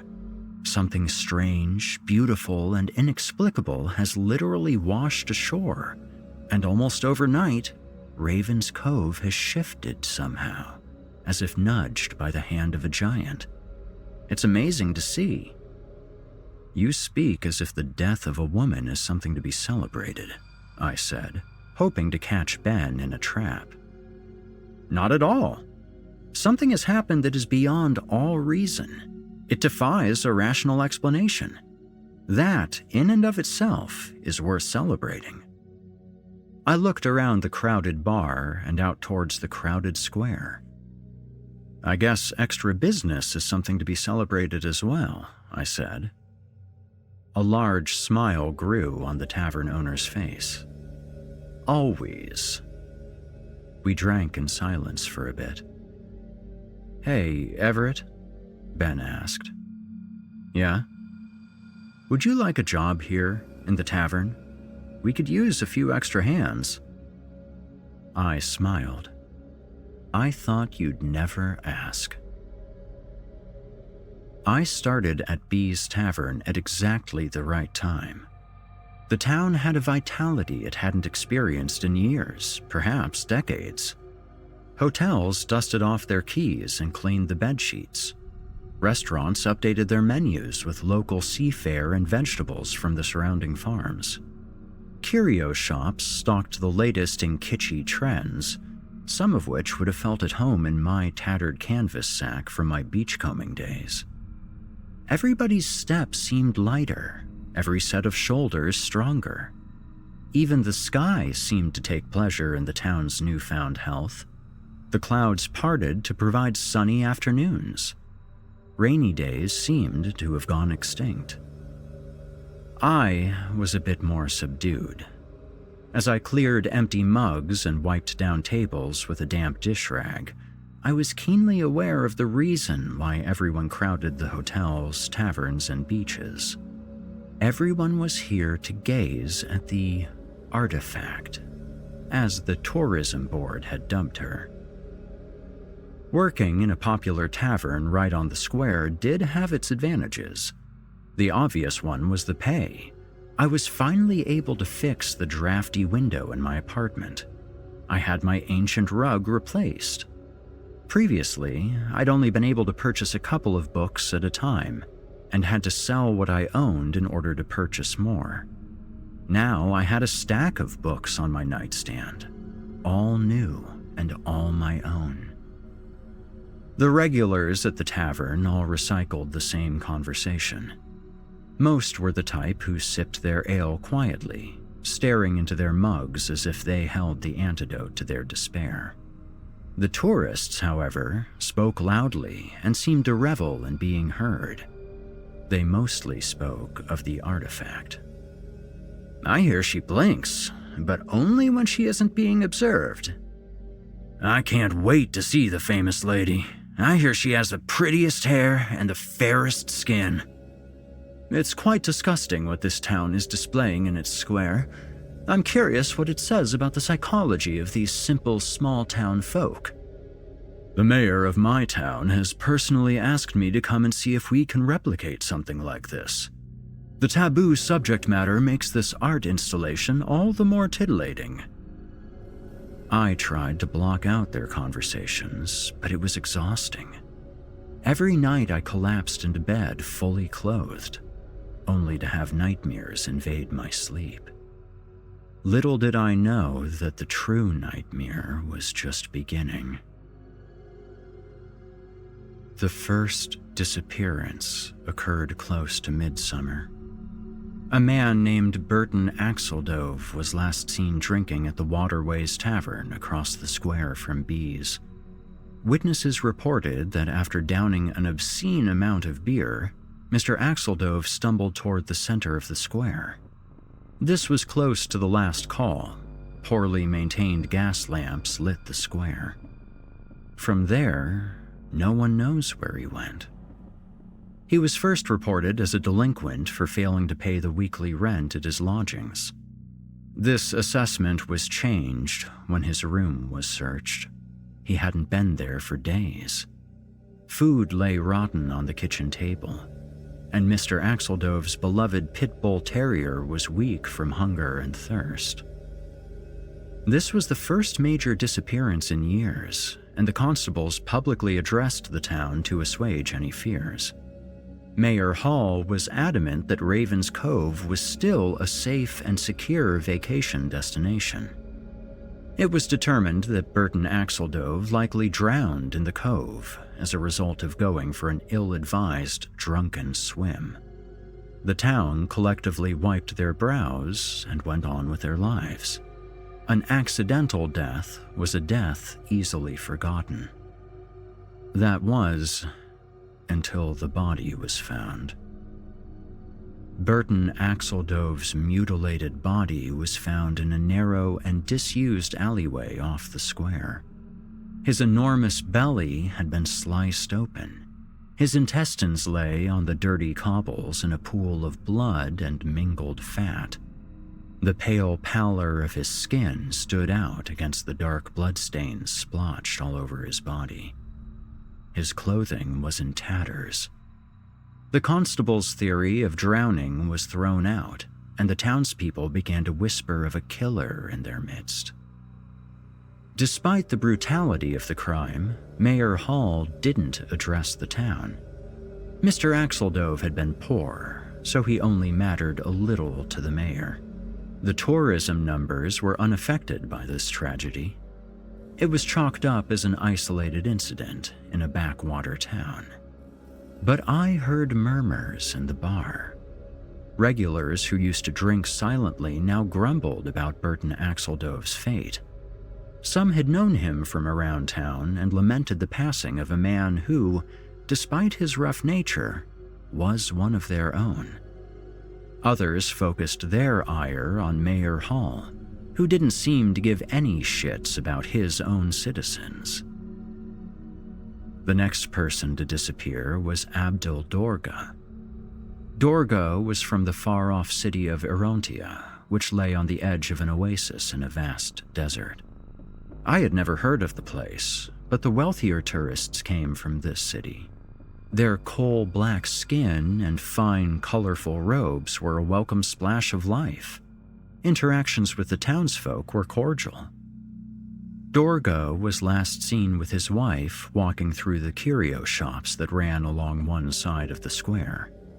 They purchased several keychains, a couple of canvases painted by locals, and a tea set that the salesperson insisted was unique, but was in fact identical to dozens of others hidden in a back room. They took their possessions to the Eiler Hotel, where the doorman recalled seeing Mr. Dorga leave by himself around 10 p.m. No one saw the man after that. His battered and bloody body was found in a narrow alley off the square, just as Mr. Axeldove had been found. This alley was also seldom used and was lined with refuse. Dorga's body had been cut open, and his innards splayed on the cobbles. His eyes were open and full of fear, staring at some unseen phantasm in the distance. Blood lay in thick pools. People began to speak openly of a maniac on the prowl. As sundown approached, constables patrolled the streets, urging everyone to make for their dwellings. Tourists checked out of hotels early, making vague statements about just remembered obligations. Mothers called their children in early, hoping their concern would chase away the darkness. The woman in the square was remembered during this time, though fewer people stopped to gaze at her form. She lay there in repose, her face serene, her skin milk white, her dark hair perfectly straight. It was a rainy autumn night when the patron came into the bar. I didn't recognize him at first, but as he pushed his long, rain-soaked hair away from his face, I saw the visage of Pembroke Styles, the local postman. I had never seen him walk into B's Tavern before. He shuffled to the bar and ordered a drink from Ben, who was looking somber. The bar was nearly empty. As the summer wound down and autumn approached, the weather turned from pleasantly warm to wet and windy. The murders hadn't helped matters either, and the busy summer season wound down sooner than expected. Patrons grumbled and shivered as they drank their ale. Rain and wind lashed at the poorly maintained windows. I sat on the stool next to Pembroke. Ben grabbed 2 goblets and filled them with strong ale. He placed one in front of me and kept one for himself. I saw that Pembroke was idly turning his glass of whiskey in his hand, seemingly intent on not drinking it. He abruptly sat up straight and downed his drink, startling me so much that my first sip of ale missed my mouth and fell down the front of my shirt. I kept an admonishment to myself once I saw the hard lines etched into his face. This was a man marshaling all of his strength to drive away a fear that was threatening to swallow him whole. It was a look of bravery and resolve. It was a quality that I wished I had stowed away in great abundance. "Another one?" Ben asked, already reaching for the bottle before Pembroke nodded. "Thanks," the postman said, taking a gentler sip this time. His expression deflated. "I'm not usually a drinker." "After your shock, it's a surprise you haven't robbed a liquor store." This comment elicited bland humor from Pembroke and frustrating curiosity from me.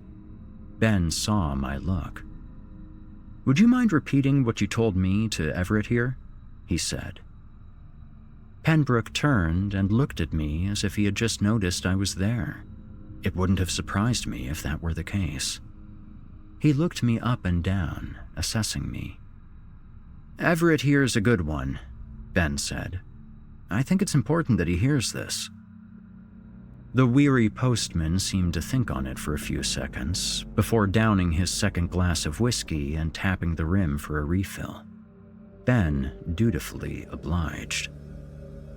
"It's my boy," Pembroke began. He was unable to continue for a second, emotion overtaking him. He took a shaky sip of whiskey, coughed, and motioned for water. The water was what pushed Pembroke out of his sobriety. His eyes glazed over as if in a trance, and he spoke uninterruptedly. "It happened just tonight. I let Johnny, my boy, go out with his friend Colum to play in the square. Even though they're only 11, they're smart and always vigilant for their age. They know how to stay out of trouble. Now, I know what you're thinking. What kind of self-respecting parents would let 2 boys play independently with a murderer on the loose? I thought my boy knew better than other boys." It was getting dark, and Dot was beginning to worry. She told me to go to the square, grab the boys by the scruffs of their necks, and drag them back if I had to. Dot's a good woman, and for her to speak so forcefully to me showed me how worried she was. I started walking towards the square. The dark was beginning to press in, and I could hear the whistles of the constables announcing the curfew. I began to walk faster. As I was turning the corner, I ran into someone. I made to apologize, but then saw my Johnny lying on the ground, breathing heavily. I pulled him up in my arms, and he struggled, saying that he had to get help. I shook the boy and told him it was me. It was his pa, and I was here to take him home. His breathing came in powerful gasps, and I had to wait a little longer until his breathing slowed. We sat there on the dirty ground in the gathering night. I didn't ask him any questions, not right away. I didn't ask where Colum was. I didn't ask why he was running. I didn't ask him why he looked so frightened. When we got home, Dot tore Johnny from my arms and worried over him. His mother was probably just what the boy needed, for he was suddenly animated, like a switch had been pulled. I pushed my empty mug towards Ben for a refill. Pembroke pointed to his glass again. Ben hesitated for a second before pouring another drink for the swaying postman. Despite his drunkenness, Pembroke's voice didn't slur. Johnny told me a horrible story. I didn't want to believe it, but he was so frightened. My disbelief wouldn't help him. He told me he and Colum had gone to watch the band playing outside of Shahid's Tavern. They watched for about 15 minutes before Colum said he was bored and started walking through the square. Now, I don't want to speak ill of the boy or anything, but Colum wasn't what you call an adherent to the rules. He was often rude to his schoolmasters and short with his own parents. I didn't like Johnny running around with him, but what can you do? Boys will hang out with whomever they please. Johnny followed Colum until he stopped in front of the artifact. I don't know about you, but I never really liked that display. It's not right. Most around town think so too, but they're too afraid to speak up. They don't want it getting back to Mayor Hall that they doubt his wife's wisdom as the head of the tourism board. Anyway, Colum approached the display with a cruel smile. He waved his hands in front of the corpse. "Check this out, Johnny," Colum had said, hovering his hands over the woman's chest and pretending to squeeze her breasts. "She can't even do anything," he continued, bringing his hands closer. Johnny says that he looked away. Colum's behavior had made him uneasy, and he was afraid of them getting caught, though there didn't seem to be anyone around. Colum continued his lewd speech, and Johnny tried to tune him out when he heard what sounded like a wet slap. Johnny was hit and fell to the ground. When he woke up, it was much later. He could hear the whistles of the constables as they patrolled. Somehow, they had failed to notice a boy lying prone on his back in the middle of the goddamn square. Useless Connies. Johnny stood up, looking around for anyone who could help. He tried to cry out for help, but his throat was closed with fear.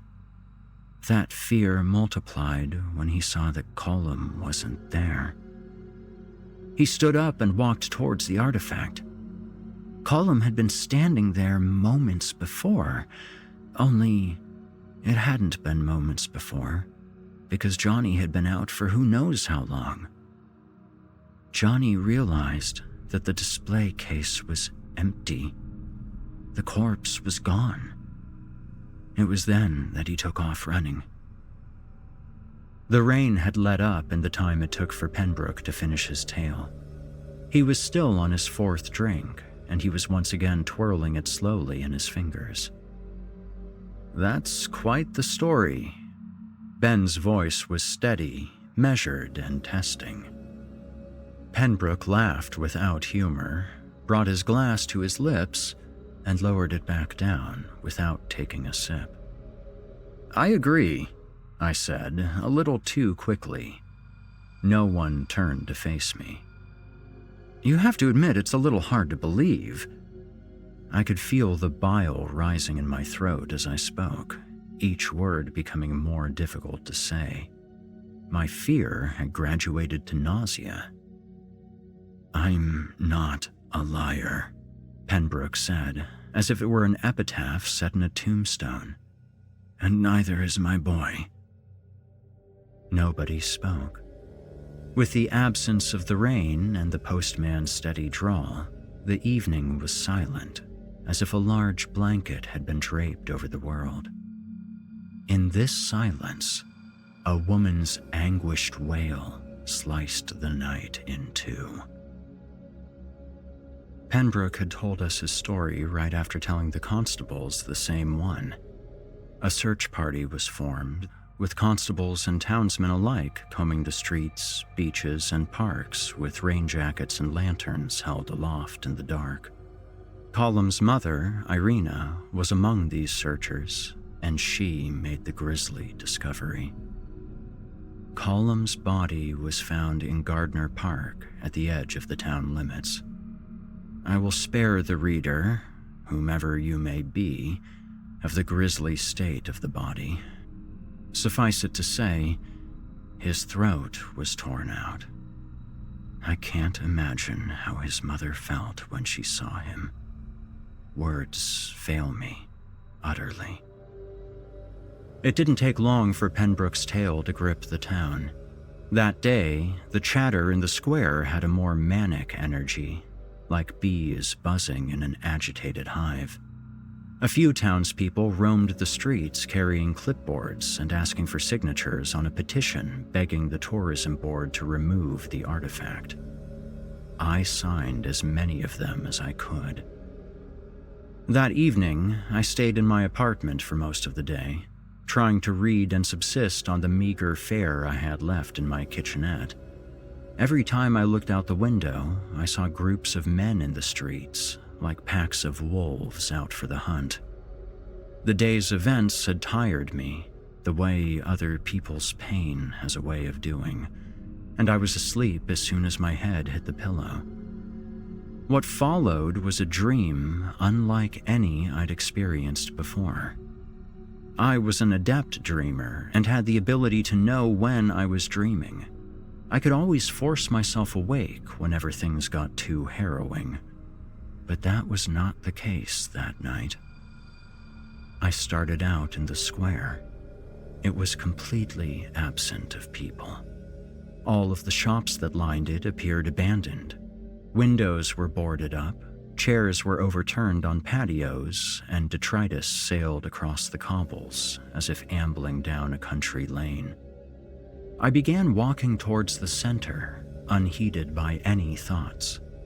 My destination seemed to bend and recede as I moved. Judging distance and time was impossible, so it was both an eternity and an instant before I found myself in the center of the square, facing a familiar glass display case. The woman in front of me was not dead, could not be dead. Her face was calm, her eyes shut, her skin soft, but she was not alive either. At least, not in the same way we are. Her eyes opened. There were no whites, just pure dark. I was rooted to the spot, unable to turn away. She grinned. The grin turned into a snarl. In her mouth were bone-white teeth, sharpened to a point. Too many teeth for such a small, delicate mouth. Her maw gaped wider, her cavernous gullet like a train tunnel, ready to swallow me whole. I was able to see out of the corner of my eye that the square was now full of people. Some faces I recognized. Many were in shadow, and some were beyond my field of vision. My head throbbed, and my fingers tingled. All this time, the corpse's mouth gaped wider, and a noise like 100 men moaning at the bottom of a mine shaft escaped from it. This noise sent the crowd into a frenzy. I was knocked to the cobbles and trampled by dozens of booted feet. I could finally move and thrust my arms over my head to protect myself. I was finally able to scream. This scream tore through to the waking world. I vomited, my meager dinner of turnips and spicy cream sauce returning to stain my rug. I lay there, the upper half of my body cantilevered over the side of the bed, bile dripping from my open mouth onto the spreading puddle on the floor. I grabbed a rag, cleaned what I could, then rolled up the rug and leaned it against the corner. I sat on the edge of my bed for several hours, staring out my window and slowly sipping cup after cup of hot ginger tea. I did my best not to recall my nightmare or try to think over the day's events. In sleep and in waking, I wasn't offered a break from the fear that sat heavy in my gut. Mayor Hall announced an evening press conference in the town square the day after Column's body was discovered. Shops shuttered early that night, the clicks of their locks a sullen soundtrack in the early twilight. I placed a bookmark in my paperback, threw a tattered coat over my shoulders, and headed out into the street. The crickets' chittering echoed the uneasiness in the air. It felt like walking to a funeral. I found Ben standing a good 20 feet away from his bar. "I don't like this," he said. "I really don't." I didn't say anything. Mayor Hall approached the square in his distinct gold and black chariot pulled by white horses. He emerged in a white suit with black stitching and took his place on the platform. It was only then that I noticed the line of constables behind him. They were all large, muscular men with cudgels at their hips. They looked ready for a fight. "We've heard rumors," the mayor said, "that certain recent events can be traced back to a single instance, when a female corpse was discovered on the beach some weeks ago. We were hoping for an identification by means of displaying her in the square for all to see. However, it has now come to my attention that several petitions have been circulating asking for this woman's removal. I am a man of the people, and always have been. Therefore, I have approved a measure to have the woman removed and stored in Dr. Skander's office. The constables will carry the display. Anyone attempting to intervene will be subject to arrest." The mayor left his post without conclusion, secure in the thought that his orders would be carried out. I sighed with relief. The madness with the corpse was ending. She would be removed from the square. She would be gone. The constables surrounded the artifact and lifted it onto their shoulders. The crowd began to stir. Some started to leave the square. Others were pulled toward the constables like a ship towards a hurricane. "Please clear the way," came the familiar voice of Ray Bray, the constable who had comforted me when I'd found the corpse all those weeks ago. "Please clear a path for the procession." "We deserve retribution," a voice bellowed. "Get that corpse!" This litany spread through the crowd as they bucked and swelled. They echoed the man's words, chanting, "Get that corpse! Get that corpse!" Ben and I were swept along for a few seconds until the tide turned the other way. People were trying to escape the increasingly volatile situation. It wasn't long before we heard the sound of cudgels on flesh and screams of pain. "Clear the square!" came a painfully loud voice. My guess was a constable using a bullhorn. "Clear the square now!" More thuds and slaps and grunts and cries of pain followed this. People were panicking, and it was getting hard to escape as people ran in every direction, hoping to slip through a gap in the tangle of arms and legs. It was hard to tell who was racing towards the corpse and who was running away. It no longer seemed to matter. A strong hand grabbed my shirt from behind and heaved me forward. I looked over my shoulder and saw Ben. There were other people behind him, everyone gripping the shoulder of the person in front of them. "We need to get out of here," Ben said, his mouth close to my ear, his breath hot and agitated. "Push!" I grabbed the person nearest me, a woman who was cowering with her hands covering her neck. At first, she lashed out at me, catching me with a glancing blow on the side of my head. I forcefully turned her around. "Just keep moving forward!" I yelled as loud as I could. She nodded, her eyes glazed over in a numb panic. Someone must have hit her hard.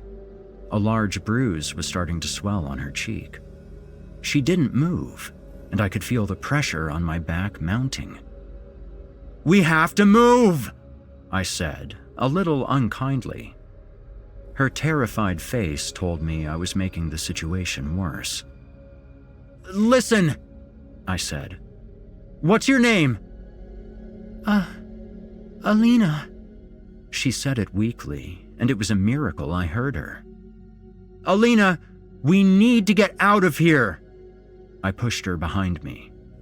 "This is Ben. He's a friend." I looked into the barkeep's eyes, a wordless message passing between us.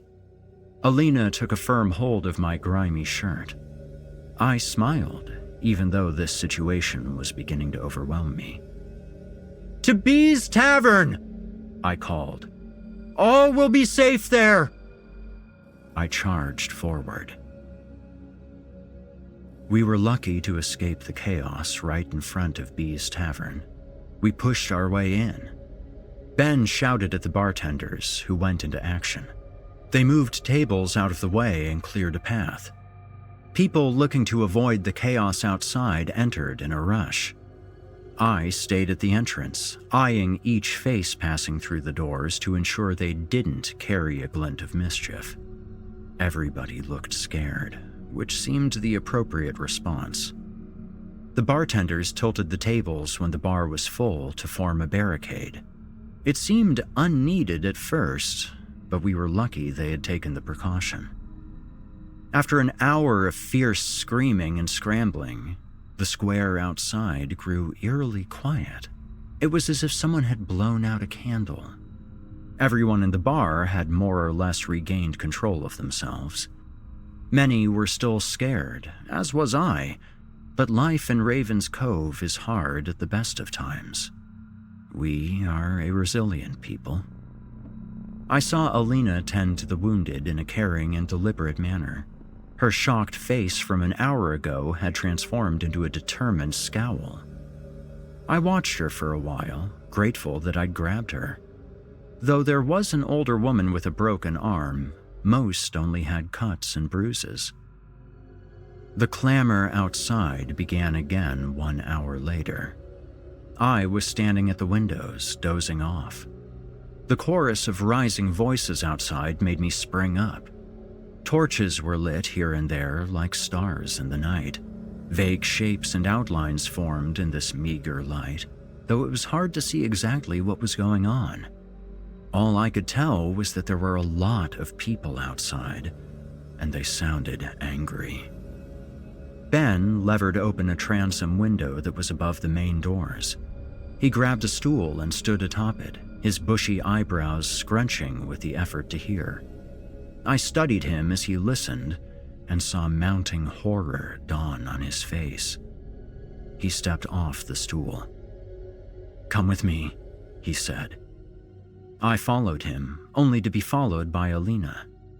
I turned to ask her what she needed, but she spoke before I could say anything. "It sounds like something's wrong out there," she said. Her voice was strong and had no hint of the terror I'd first seen in her. She had hair the color of fire tied behind her head with a cloth wrapping. Her skin was pale, But she had a life to her, a pallor to her face that showed strength and tenacity. Despite this, her green eyes were kind. "What do you mean?" I asked. She said nothing, but raised her eyebrow incredulously. "Look," Ben interjected. "If you want to help, fine. Follow me." We held court in the tavern's seldom-cleaned kitchen. "So what's the big deal?" I asked irritably. "It was hard to hear clearly," Ben said. "I could only hear snatches of conversation, but it sounds to me like they're going to burn the corpse out in the square." Alina and I stared at Ben like he was speaking a foreign language. "Excuse me, what?" I asked, failing to hide my emotions as effectively as Alina. "It sounds like they somehow took possession of the corpse from the constables. I couldn't hear anyone trying to establish order or anything. They must have been overpowered and abandoned the chaos." "Or something else," Alina said, her voice losing a bit of its strength. Were the people out in the square capable of such violence? It was hard to believe, but at the same time, resignation fell over me. I looked at Ben, but he was looking toward the front of the bar. "What do we do?" I asked. "What can we do?" Before anybody could answer, we were interrupted by a commotion. We gave each other worried looks and made our way up front. Without realizing it, we had become de facto leaders of this bar-turned-shelter. People gave us looks of pleading concern and hope as we passed. I did my best not to let worry show on my face. When we got to the windows, we not so gently pushed aside a few people who crowded the view out to the square. For the three of us to all see and hear simultaneously, we moved one of the tilted tables out of the way and cranked open the window. The cool air rushed in, and those close enough to receive its fresh burst all sighed in contentment. The crowd in the square had increased. It no longer sounded like the buzzing of bees. Now the voices sounded like possessed livestock, angry, guttural, and screaming. It was hard to hear specific words, but there seemed to be a general consensus that something must burn. We could see the platform where Mayor Hall had delivered his speech. A large log stood upright amid a pile of loose sticks and firewood. We watched, with dry mouths, as two large men we recognized as regulars at the tavern hoisted the limp corpse onto the platform. They tied her, around the log with a care that seemed uncharacteristic for what they were about to do. It didn't cross my mind to ask why it took two large men to carry a small corpse. I didn't have time to wonder. Instantly, other men with torches materialized on stage and lit the twigs and branches. The fire grew steadily. The crowd chanted a bloodthirsty song, and some danced on stage. Others smashed bottles onto the cobbles. This was a party to them, a great night out in a shitty little town that had seen its best days recede like the tide. The fire engulfed the corpse, briefly lighting the revelers in a spectral glow. Those dancing around the flames backed away, slapping at the helms of their pants. The crowd threw their heads back and laughed. Others held large bottles of beer or brandy, which they sipped liberally and poured into the mouths of their comrades, sloshing some on stage. Someone, only seen in a backlit shadow, slipped and careened face first into the pyre. His entire body ignited in roaring flames as if he had been made of coal. The man screamed an unholy scream, one that was echoed by the crowd as they attempted to put the fire out. "Oh my God," Alina said, her hand covering her mouth. "What the fuck?" Ben said, his hands gripping the edge of the window frame so hard I could see splinters puncturing his flesh. The fire spread. Those who were aiding the burning man soon found themselves engulfed in flame. They ran in a blind panic, falling off the stage and into the dumbstruck crowd. The flames leapt from person to person, making the fire seem alive. Everywhere the crowd ran, they brought the flames with them. Shadow clothes caught fire. Chairs and tables on patios burst aflame. Anyone who ran into a building turned it into a tinderbox. Those safe in the tavern began to panic as the cool night air was replaced with heat and smoke and the sound of thundering footsteps. Ben cranked the window shut. With my help, he tilted the table back over the window. As soon as we stepped away, a crowd charged the tavern. The doors buckled, and the tables began to rock back and forth. "Everybody to the kitchens!" Ben yelled. I let myself get caught up in the swell of people. Despite our fear, there was enough order that there were no new injuries while we escaped. I felt a soft hand grab my shoulder as I reached the kitchen. I turned my head to see Alina behind me, trying her best to keep pace. "Where are we going?" she asked. "There's a rear exit in the kitchens. Leads to the rubbish alleys." Alina wrinkled her nose. "Seems a better spot than the other exit," I said without humor. Alina smiled anyway, and I found myself smiling back, the warmth in my stomach not a product of the approaching flames. As people clambered over each other in the narrow alley, my eyes sought Ben. He was wedged between two rubbish bins, his back against the building opposite, pulling people up as they fell. Alina and I followed his example. When the last refugee left the bar, we looked inside. What we saw could have been more encouraging. The tables had been toppled over and the doors burst open. Revelers from the square spilled into the bar, screaming and igniting everything they encountered. It was uncanny. Was everything in the world suddenly made of dry paper? With a sorrowful look, Ben turned and ran down the alley. Alina and I followed, dashing through the overflowing streets, dodging flames, plumes of smoke, and falling debris. It felt like an eternity, but we eventually found ourselves approaching the open grasses of Delphi Park. It mirrored the scene in the bar, only on a much larger scale. People gathered in loose groups and tended to the wounded. Alina grasped my hand tightly.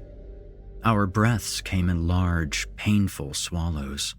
Our eyes were fixed on the town we had just fled. Ben wasn't with us, but we didn't have the strength to search for him. "Oh my God," said someone behind us. Raven's Cove burned.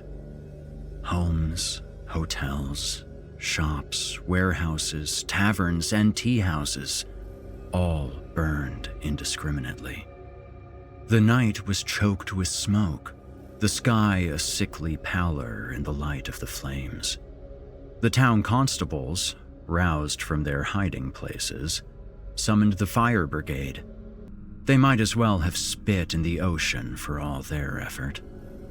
I never thought that fire could be so loud, but the sound of the flames and collapsing buildings were enough to drown out the wails of anguish around us.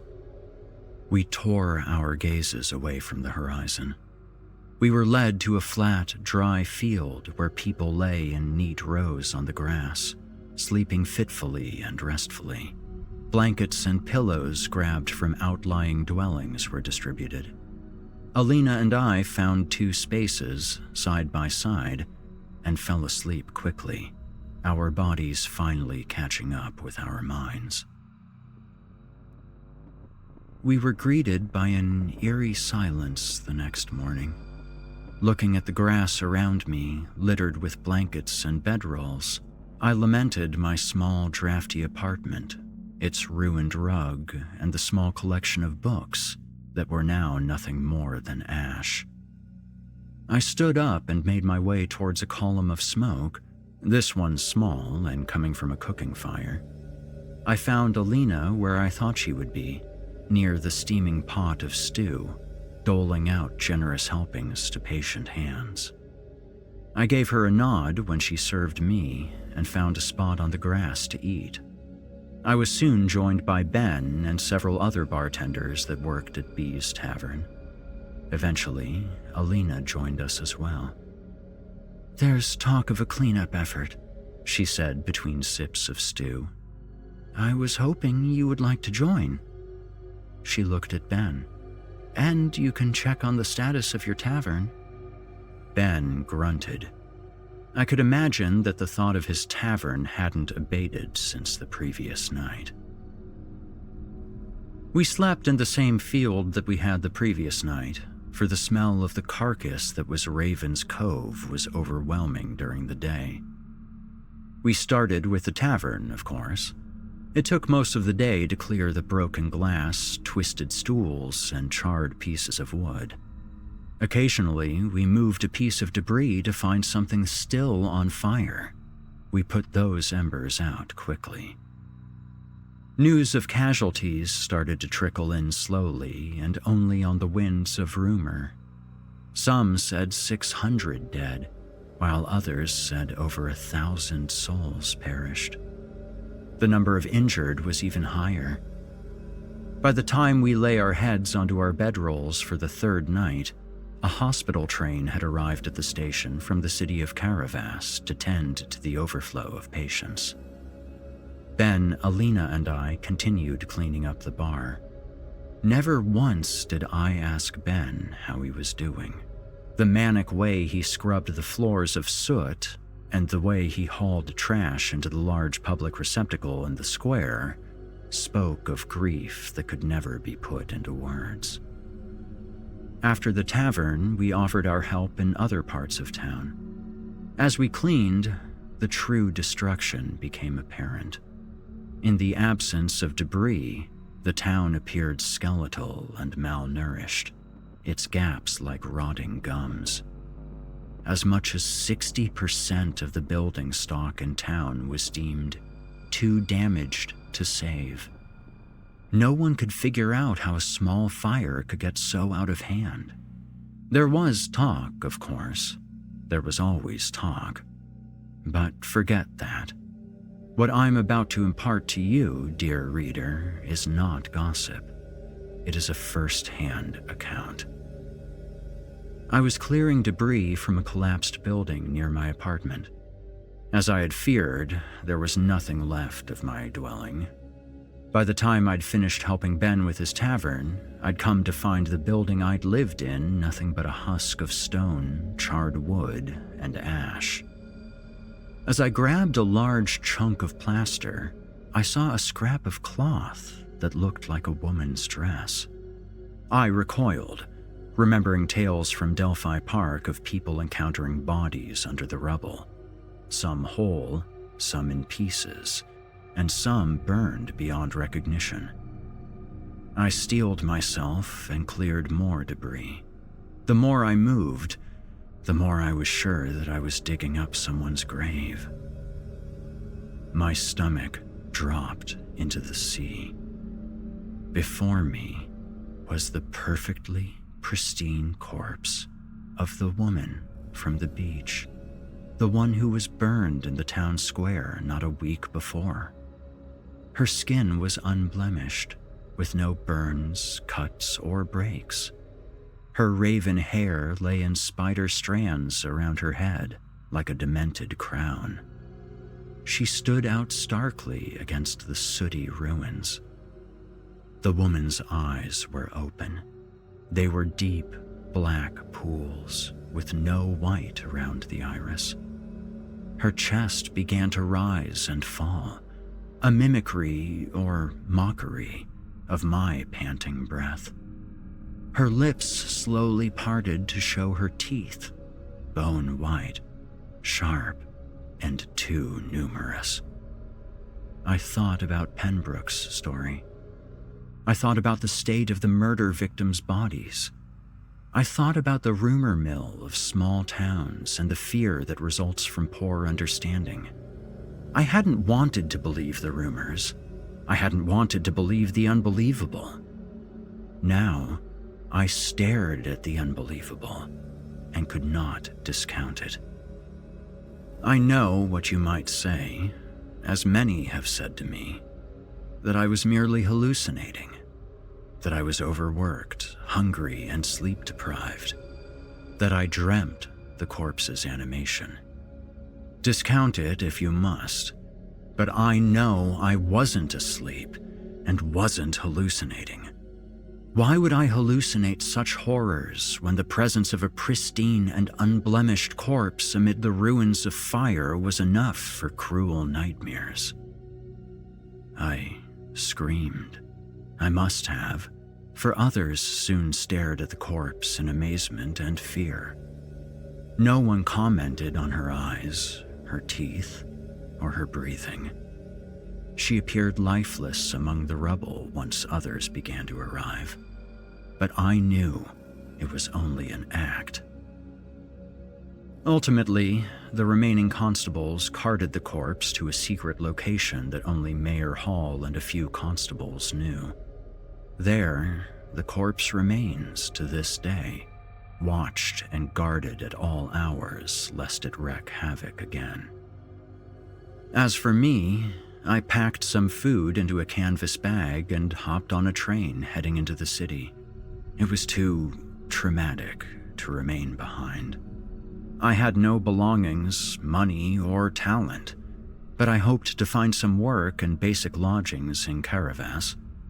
I knew it would be quite an adjustment from the windswept beaches and small-town pace of Raven's Cove, but I wasn't seeking a replacement. I was seeking a transformation. Alina came with me. We were still strangers, but we found being together soothed our minds. She encouraged me to write this account down to see if anyone would be willing to spread it around and verify its authenticity. She featured much more prominently in this tale, but edited herself out. She's shy about her good deeds, which I find humbling. Ben ended up staying in Raven's Cove. Letters between us are infrequent. Ben hoped I'd stick around and help him with the bar. My decision to flee with a woman I'd just met drove a wedge between us. That wedge is beginning to loosen and will one day fall away.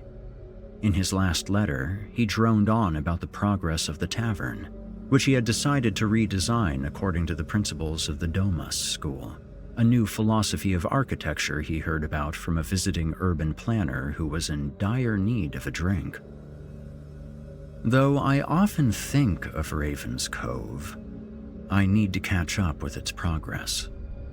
I choose to remember the town I knew. I try not to think of the corpse, but my dreams don't give me much choice. I have found one certainty. The corpse wasn't entirely responsible for destroying my home. The town already had an open wound. The corpse was just an infection. The people of Raven's Cove made the choice to destroy something they did not understand. I've remained busy in my new life. As I write these words, I'm surrounded by books, periodicals, and journals. I scour these pages for accounts of murders that go unsolved. Murders that have a distinct signature, one that I've encountered before. I've found many and have attempted to discover some pattern or origin point for these killings. I'm close. Tomorrow, I board a train for Inovnia.